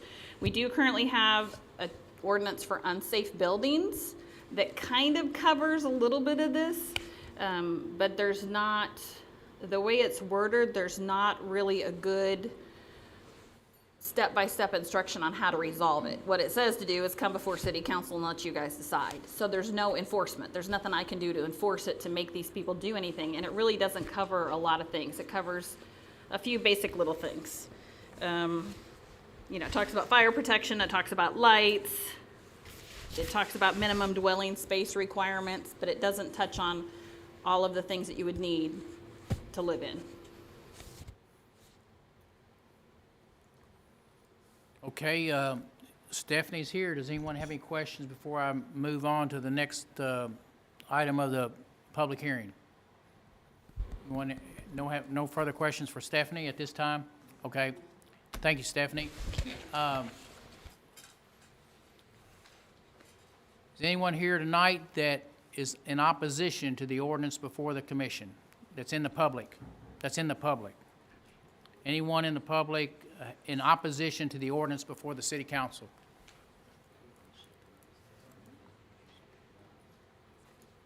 No one here opposed to this, correct? Okay. That being said, anyone here tonight support this ordinance that's sitting in the public audience tonight? You're in support. Nobody supports it either. So you're not against it, you're not for it. That's good. Okay, as far as closing statements, you don't have a closing statement. You pretty much given your position on what this is about, so we don't need a closing statement. So, no further questions of the commission to anyone in the audience, so this time I'll go ahead and close the public hearing. The public hearing's closed. So this council is, I think, customary to making a motion to close the public hearing. So moved. Motion made by Trey Kamer. Second by Debbie Pollard. Any discussion on closing it? If not, all those in favor of the motion, let me know. I'm saying aye. Aye. Anyone, huh? You don't want to close the public hearing? No, I said aye. Oh, I'm sorry. Okay. It's just a Put little your ears late. out, John. All those in favor, let me know. I'm saying aye. Aye. Anyone opposed? Thank you. Okay. The ordinance is on the council's table for discussion. I'd like to make a motion to approve ordinance 12-21-9. I'll second that. Okay, Leslie, I don't know who came first, but I'm gonna give it to Leslie. Motion made by former Mayor Bill Lamline, second by Leslie Wright. The item is on the table for discussion. Mayor, the only thing I can say is we started this long ago. We went to a seminar at Kentucky League of Cities. The title of it was Bad. That's blighted and dilapidated abandoned property, and it was a great seminar. So there was a lot of good information came out of that. We've had this information for a long time, and we even had Morgan to come down and explain it to us. So I think that we've been well versed on this. So just want to put my stamp on it. Okay. Of how much we've put into it, and I think how wonderful it is. Okay, we have a motion, a second. Thank you, former Mayor Joe, for your comments. Any further comments before we call for the question? On the matter before the council? Yes, ma'am.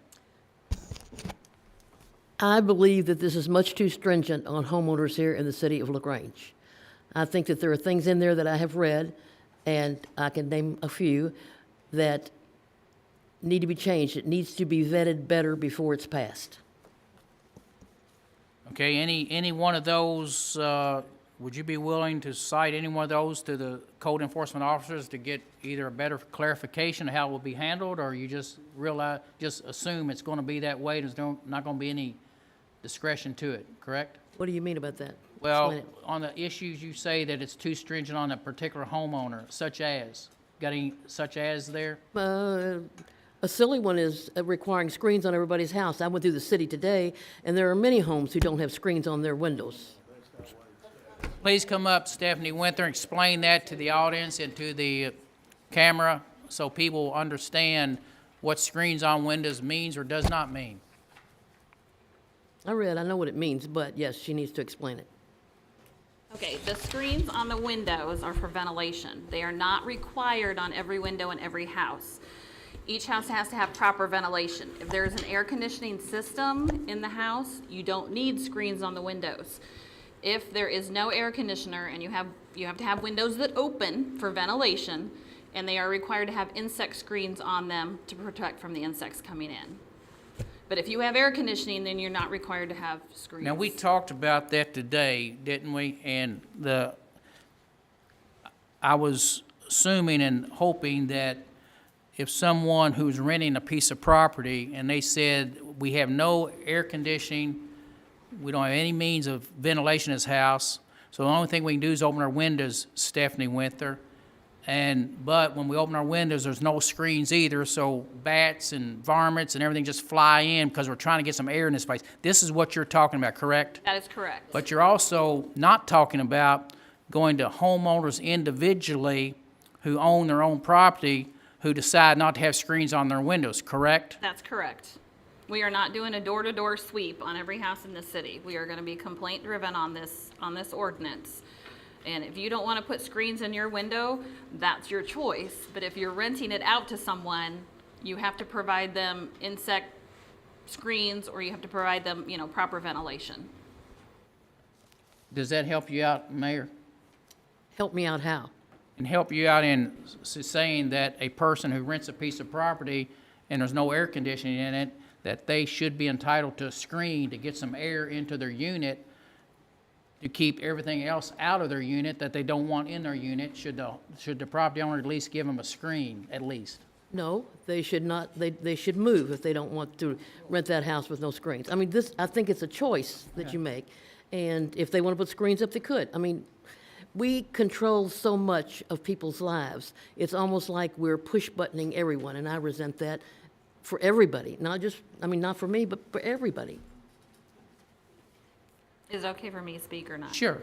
Yeah. You know, one of the situations we had this summer, which was a really, really sad situation, we had a young couple with 2 young children who were talked into renting a house in our city by the landlord. And she gave them a cheap rent, didn't charge them a down payment, said, hey, you move in, do some of these repairs for me.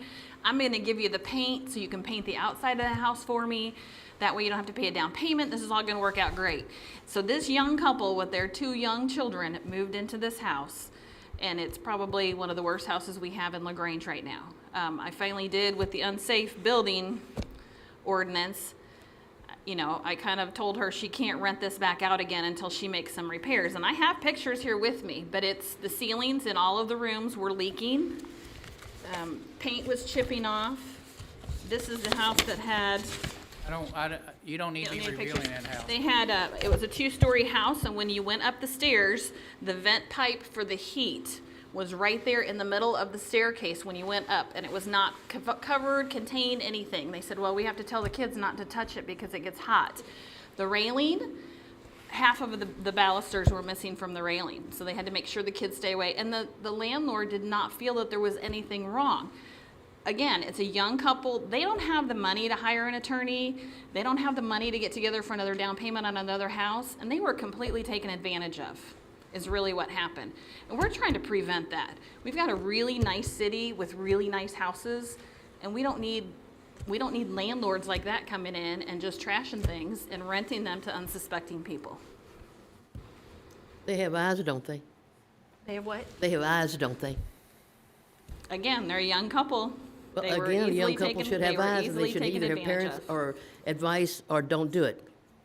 I mean, this is just my opinion. Right, I My agree. opinion is we just had a kindness ordinance, or not an ordinance, but a proclamation passed, and I think it would be very kind to help those people. Yes. I am very sympathetic to situations like that. And personally, in grad school, I was in a situation very similar to that in DC, and they do have these structures that are available. And under our current personnel, I don't think for one second that you or anybody else would abuse the power. But my issue with this ordinance is that it provides carte blanche for any city personnel to enter a private property if one complaint is given. There doesn't need to be proof of that complaint. It can be a complaint. And to me, that's a very murky violation of constitutional rights of your private property. And I think there are other avenues where we cannot be a judge, jury, and executioner of these conflicts between a renter and a landlord. And that's my concern. Actually, the only person that can execute that is a law enforcement officer who's Right, but sworn to based on protect one the law, complaint. and they have to be certified inspector. It does, but it's still based on one complaint without proof. Well, we And still you have- couldn't do that with, the police would not be able to do that. They would not be able to come in without a warrant of having some kind of proof or suspicion. We still- And that's just my concern, is that there's a certain level of, I guess, private property rights. And some of this, yes, is there, but I also think that there's other ordinances that exist for the external kind of city interest in these homes. And no, they don't always work, and I completely understand that and sympathetic to that. But I don't think that we can overreach into an area that's not our And everybody still jurisdiction. has a Fourth Amendment right for unlawful search and seizure. So that still comes into play. So as a homeowner, if somebody calls in on you and says, hey, this is what's going on in their house, and if I knock on your door and you don't want to let me in, you don't have to let me in. It does give tenants rights that if they've got something going on in their house, they have the right to let me into their house so that I can photograph and see what's going on. The landlord cannot trump that. The landlord cannot say, no, you can't go in there. Or vice versa, the landlord cannot say, hey, go ahead and go on in that house. It has to be the tenant that gives that permission. So there is still Fourth Amendment rights. You know, we do take that very seriously, and we do follow that. So is that how it works in, say, Louisville, Kentucky, the Department of Building and Housing? Do they have the ability to go on a complaint and enter a residence based on the tenant saying, I'd like for you to look at something? Because Well, and I can't really speak for Louisville. Most cities, and I can't give all the examples, but most cities actually have this code tied into their rental property registration. And before you are allowed to even rent property, you have to have this inspected. You have to have this code, and you have to have a property inspection before you can rent your property out to make sure that it meets these minimum standards. I don't know if Louisville is one of those cities or not, but it would be the same anywhere. I mean, if you get called out, now the Oldham County does not have an ordinance like this, so we would be one of a kind here in Oldham County. But places that do have this, yes, if you're called out and you're given permission to go in by the person that lives there, then you do have that right to go in. Now, if you get in there and halfway through they say, okay, I'm done, you need to leave, then you need to leave. That's their right. if the tenant invites you in, you do not have to notify the landlord that you're going into one of their properties, correct? That is correct. Okay. Any further discussion on this subject before the council? We have a motion and a second on the table. If no further discussion, all those in favor of the motion, let me know by saying aye. Aye. Let's do a roll call on this one. Okay, let's do a roll call. Stephanie Cooper, please. Got too many Stephanies going on. Trey, Yes. Yes. Mary, No.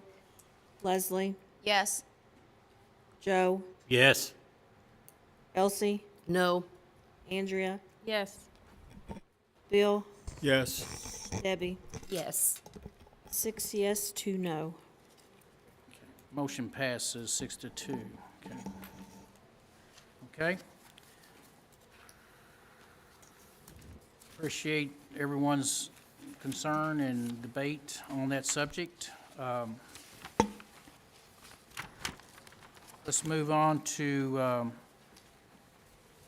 18. Second reading, public hearing of ordinance 13-219, an ordinance relating to the use of golf carts on certain designated city streets and roadways. Okay, this will be the reading and summary, second reading and summary of ordinance 13, 2019, an ordinance relating to the use of golf carts on certain designated city streets and roadways. And in summary, this is simply a ordinance that will allow the driving of approved golf carts that have been inspected by the county sheriff according to the requirements of KRS 189-286 with respect to requirements of the safety requirements of the vehicle itself. With the definition of a golf cart being any self-propelled vehicle designed for transportation of players or maintaining equipment on a golf course. As further defined in KRS 189-286, which is the state law that was recently updated this year as to the requirements. And the second main part of this ordinance is the authorized roads on which the vehicles can be operated, and it's an inclusive list as opposed to all-inclusive. So it only allows for the driving on about 40 or 50 streets in the city of LaGrange. No state or county highway crossings except at certain intersections, which specifically are listed on the third page of the attached agenda schedule there at Main Street. Basically traffic controlled intersections at North, South, Walnut, 2nd, 3rd, 4th, and 5th Streets you can cross Jefferson Street, which is a state-maintained highway. And so that's this list here, the permitted city streets, can be altered by resolution. So every time we want to add a street or so, the city council, rather than having to pass an ordinance and have two readings, you can change or amend the street listing by resolution at a meeting. That's the reading and summary, Mayor. Okay. Thank you, Mr. Craig Mile. Entertain a motion for a public hearing, to go into public hearing on this subject. Seconded. Motion made by Leslie Rice, second by Trey Kamer. All those in favor of the motion, let me know by saying aye. Aye. Anyone opposed? Okay, you've heard the reading of the ordinance, so the staff that's worked on this has been Corey Rusneck and Chief Collette. They're the ones who, I guess, took advice from the committee, this committee was looked at by a committee, by I think our Road Street Committee, not sure who the members of that were, but it has been through committee. I think they decided to name some streets and passageways to get to and from. So at this time, we're in public hearing. Anyone here tonight that opposes this ordinance before the city council? Anyone here in opposition? Nobody here opposed to it? Okay, anyone here tonight support this that would like to publicly announce their support? No? Okay, if no one supports it either, I guess I'll close the public hearing. So the public hearing's closed. Now I'll entertain a motion when we go back into regular session, or So moved. come out of public hearing. Motion made by Trey, second by Debbie Pollard. All those in favor of the motion, let me know by saying aye. Aye. Anyone opposed? Okay, the ordinance is within the council for their discussion. Make a motion, ordinance 13, 2019 series.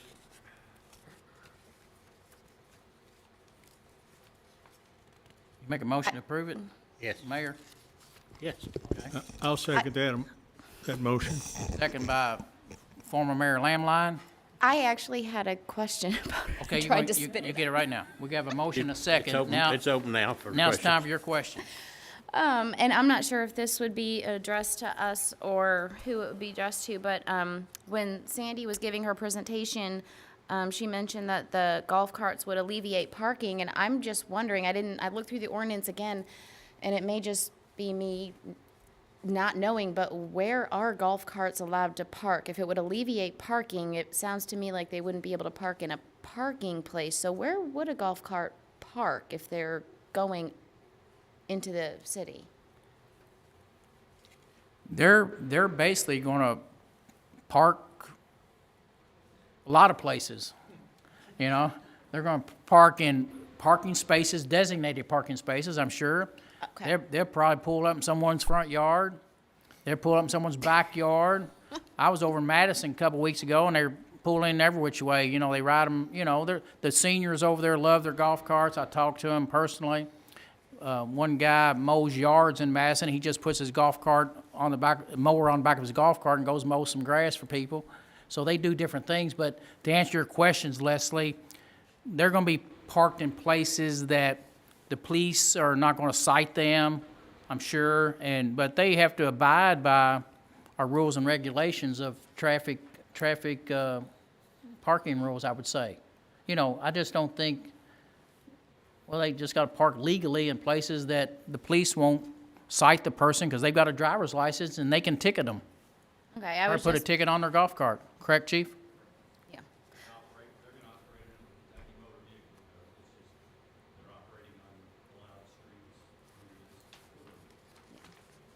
Okay. We have a motion and a second. Any further discussion on the matter? I have a couple of questions. So on the second page of Exhibit A, is Lynn AL, is that Lynn Alley, I guess?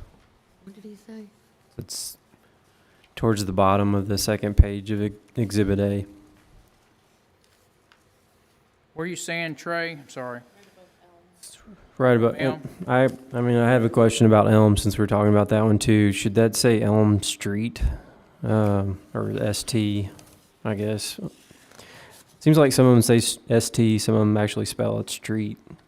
Some of them say alley, I'm assuming Lynn, AL is an alleyway.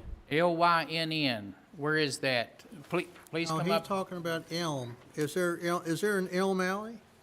I think it's supposed to be Elm Street, right, I guess, but Okay, we'll fix that. Elm Street. And Where's his Lynn question also, where is Lynn Alley? I believe it was identified in some of the mapping up in the courts area. We used a couple different maps, and they would identify some streets as Right, street, yeah. some as avenue. We tried to make it inclusive to that court area. I believe that was a marked alley within that corridor, which just allowed another pathway. okay. I figured just because I've dealt with some of the alleyways before in the past, that the naming conventions aren't very consistent. Correct. Depending on which online system or mapping we're going to, Right. like some streets are identified as avenues, streets, some of the alleys were listed, some were not named alleys. Yeah. Okay. I just didn't know where Lynn It's just, alleyway was. Trey, it's just like Kentucky Avenue that I live on. Yeah. I've never changed it. I still go by Kentucky Avenue, but it's actually, it actually comes up in, if you Google it, it actually comes up as Kentucky Street. That was changed because there's a stone in a yard down at the end of Kentucky that actually says Kentucky Street. So, you know, I still get mail at Kentucky Avenue. I send everything out as Kentucky Avenue. Someone delivered wood to me, and he said it come up Kentucky Street. Yeah. So, but it's actually, we actually changed the sign. The sign at the end of Wood Springs actually says Kentucky Street, but we all still go with Kentucky Avenue.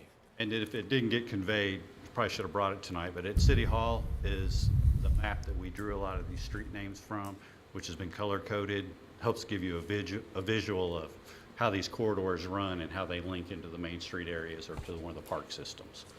It's basically the concept with some of these named streets. I was told by an old-time resident, Bobby Hampton, that avenues run one way, like north and south, I'm not sure which, and streets run the other way. And that's how they differentiated between the two. In other words, I don't know which way the most run north and south, but that's the one that, it should be, all the ones that run north and south should be, say, avenue. I don't know. Maury Perkinson settled this about 10 years ago. Yeah. It is Kentucky Street. Yeah, Maury had, The streets we must actually run changed it, but east and west. it actually has to go to planning and zoning, I think, to get changed. And then through OCD, but, he wanted it, and he lives there at the end, and the stone's in his yard, so, it went, and it'd been Kentucky Avenue for years. I mean, there's no telling how long. Mary Ann lives on, Streets run north and south, she it knows said. how long it's been there. So I never Avenues put run east anything and west. Kentucky Street. You sure? My Fifth- mail still comes to Fifth Kentucky Avenue? Avenue. This anyway. grouping of these streets, everyone, was put together, basically, if your subdivision could not meet the criteria of KRS 189 being a state highway out in front of your subdivision of 35 mile per hour or less, then looks like to me those streets were left off automatically as of tonight. The question I would have, and we got Dr. Blake Hazelton sitting here, we have Glen Eagle subdivision, a golf course community, and I don't see any of those streets on this list because probably they were not considered because you're landlocked in Glen Eagles, cannot get out of there, so they did not make the cut. So I guess my question tonight is, do these streets need to be added? I believe in the committee meetings, how we discussed that, we referred those to as island subdivisions. They have no direct, if the idea here was to allow golf cart travel to the main street corridor or park systems within the city corridor, that these subdivisions that are somewhat isolated, that ordinance cannot empower a golf cart to operate on a state highway, period. They can only approve intersections.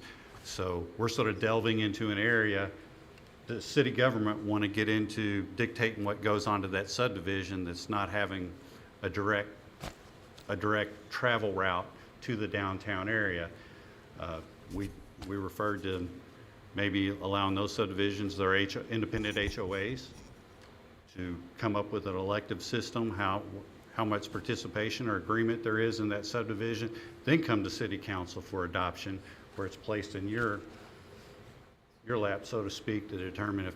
Well, Chief, does the, like a subdivision that's, I guess, roadlocked, I guess, you know, they can't, they're an island, I guess it would depend on whether they're city streets or private streets. If they're city streets, you and we still have jurisdiction, correct? The way I'd interpret it is a city maintained or governed street. Right. And But they could get in trouble if they're driving their golf carts on their roads, even if they do have an HOA. the only thing that empowers, according to the statute, to a golf cart being operated on a street is what you're doing tonight or what you're considering. And that's a city or a local government unit approving golf cart travel with the specified equipment, with the sheriff's inspection, and the permitted authority sticker through that city unit, government unit, to allow that golf cart to operate. There's no ability for somebody just to decide to get on their golf cart in a subdivision and operate it. Technically, under the color of the law, they're in violation. Well, my only point is, we have a golf cart course community, and typically people live in golf course communities are driving golf carts to and from the golf course. But as of this moment, I do not see any streets on there that fit that. So I'm just trying to take care of a known tonight and add Sunnydale Court to this resolution to make sure that if they go play golf, once this thing becomes law, then they're within the guidelines of the laws, since they're on city streets. In the subsection 10, and it may be a stretch or maybe something that needs to be expanded on under this KRS through state government, the provision of this section should not apply to golf cart that is not used on a public roadway except to cross a roadway while following a golf cart path on a golf course. You know, where does that golf course property end in the subdivision? Are the police going to be out seeking a legitimate golfer who's crossing a golf cart path in the subdivision? Probably not. Will we have, if it starts to spell out into other troubles in the subdivision of maybe. Okay, so crossing the road seeking a golf cart path that leads to a golf course, they're exempted. If you're going to that golf cart path. Okay. That's the reason I guess that's the reason That doesn't answer the total subdivision question there, but that's sort of within a scope to look at is what is the legitimacy of that golf cart? Where's it going? And is it going to access a golf cart path? Most likely it's going to the golf course. Correct. Okay, we have a motion, a second. Any further questions for the chief or anyone else at this time? I'd like to make a comment. Yes. So I often use the 4th Avenue and Jefferson Street intersection where these golf carts are permitted to cross. It's often hard to turn out of left or right in a car. So I would say the same thing at 3rd Avenue as well. So I'm not trying to be critical of anybody's enforcement of the speed, but it's I think it's something that maybe we should be mindful of and just kind of take a look at. If I don't want somebody to have an accident in a golf cart because they're probably not going to walk away from that. So it's just a concern. I know we talked a lot about the First and Main Street crossing because there is a forced stop. So just more of a comment at this point. It's an understandable concern, and especially what's in the back of everyone's mind is now we have a stoplight, green light dynamic going with the traffic flow on Jefferson and 53 as well. So, What's your opinion, Chief, on how you're going to get this out to the general public on what your east-west crossing plan? Because the way I understand, the only place you can cross at is Main Street to go east or west in the town, correct? correct. I would strongly suggest as part of the permitting process, they're given a list of those approved streets, and it's incumbent upon those obtaining a permit to frequently check for any changes in those approved routes or intersection Okay. crossings. Give them like a diagram, what's the route already chosen by Correct. this city council? Correct. And that's the street you're supposed to cross at, period, and that will be where it's to be done, right? Or else you could cite them. Yes, and we'll update our city websites, government website, as well as the police department site to include any changes or Okay. adoptions that come later. I do want to add just a little bit to my comment, and I guess maybe what I mean by monitor, and maybe after some time, if there is a large amount of golf carts going through these intersections, that we do consider possibly lowering the speed limit, just in light of even today's 71 accident. There were several, I'll call them visitors, going through LaGrange in their tractor trailers, and I was thankful that I had other ways of getting here instead of getting on the main road. Another one just occurred as we're having this meeting. So, Really? yes, Okay. on the Yeah. interstate. So, So we try to address the changes in traffic flows with the impacts of interstate closure yeah. with our staffing, and of course we do receive the complaints and try to respond to those areas immediately. Chief, what is the speed limit on 146 going through the green light now? There'll be 35. To should be limit 35 20. coming? Go from 45, 35, and with that marking should be. Oh, if they're going, if they make the light, they're gonna be going 35 miles an hour right through Right. Second Street? That's why these crossings, like I say, are a point of concern, and for those who choose to operate a golf cart, they're gonna have to be the judge of speed, and it's not without concern that, If I can do it, anybody can do it. because in the end, an impact for a motor vehicle versus a golf cart is probably not gonna have a very good outcome.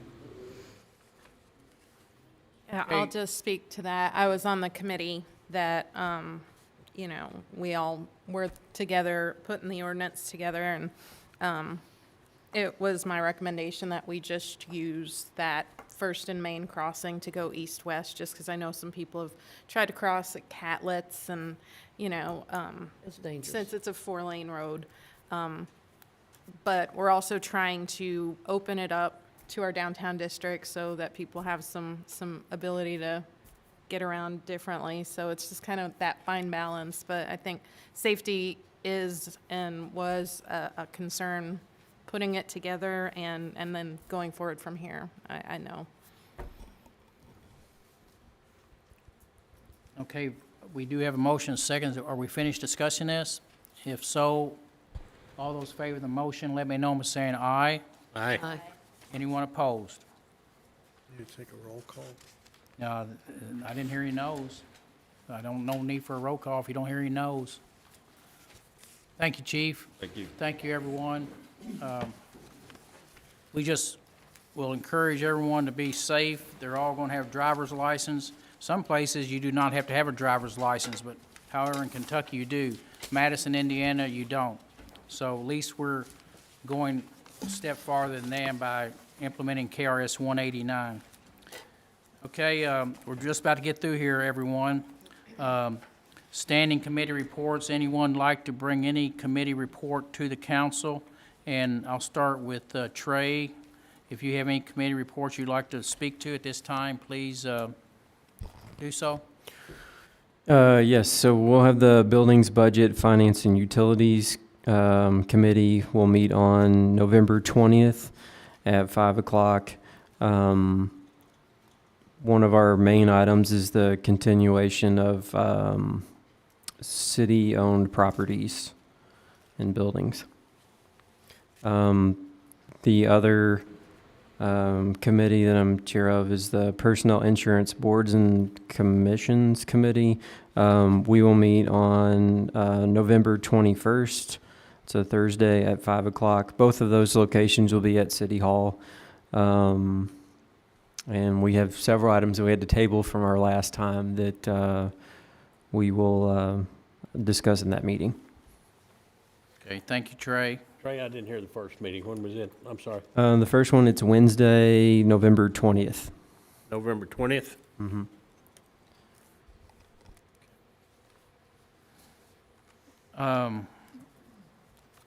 Anyone else have any committees? Yeah, the Business Committee, we also had a meeting this past month, and basically, we discussed a letter that we had received from a business person in town, and the consensus was there wasn't a whole lot we could do because she was talking about some state highway and some state issues.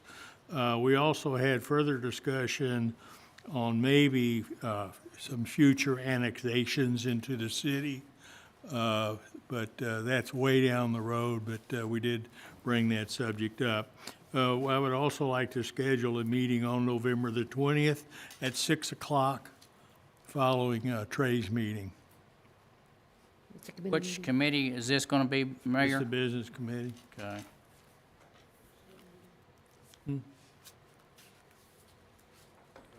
Okay, anyone else that's involved with the committee?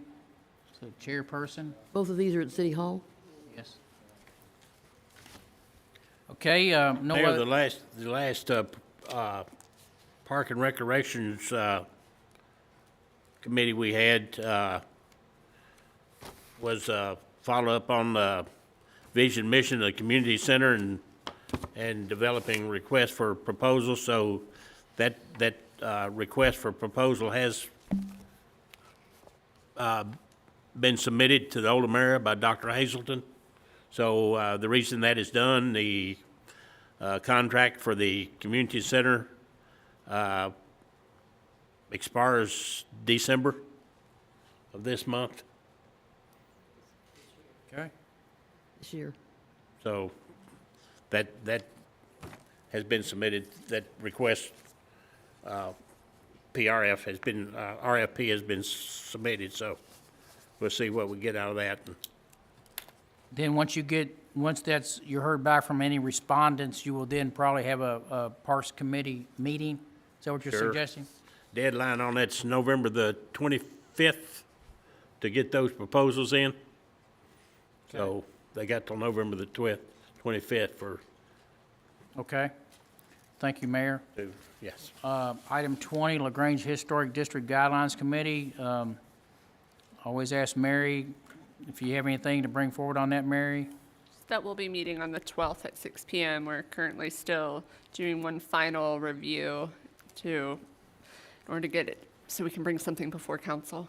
Okay. Thank you, Mary. Unfinished business. Anyone have any business that you'd like to continue to talk about that you consider as being unfinished? No one? Anyone want to bring up any new business ideas or items at this time? I know you're tired. Announcements.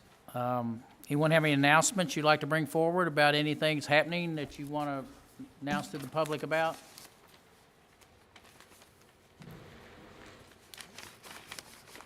The only announcement I have is I have heard back from, I think, 6 of you all on a special meeting this Wednesday at 3 p.m.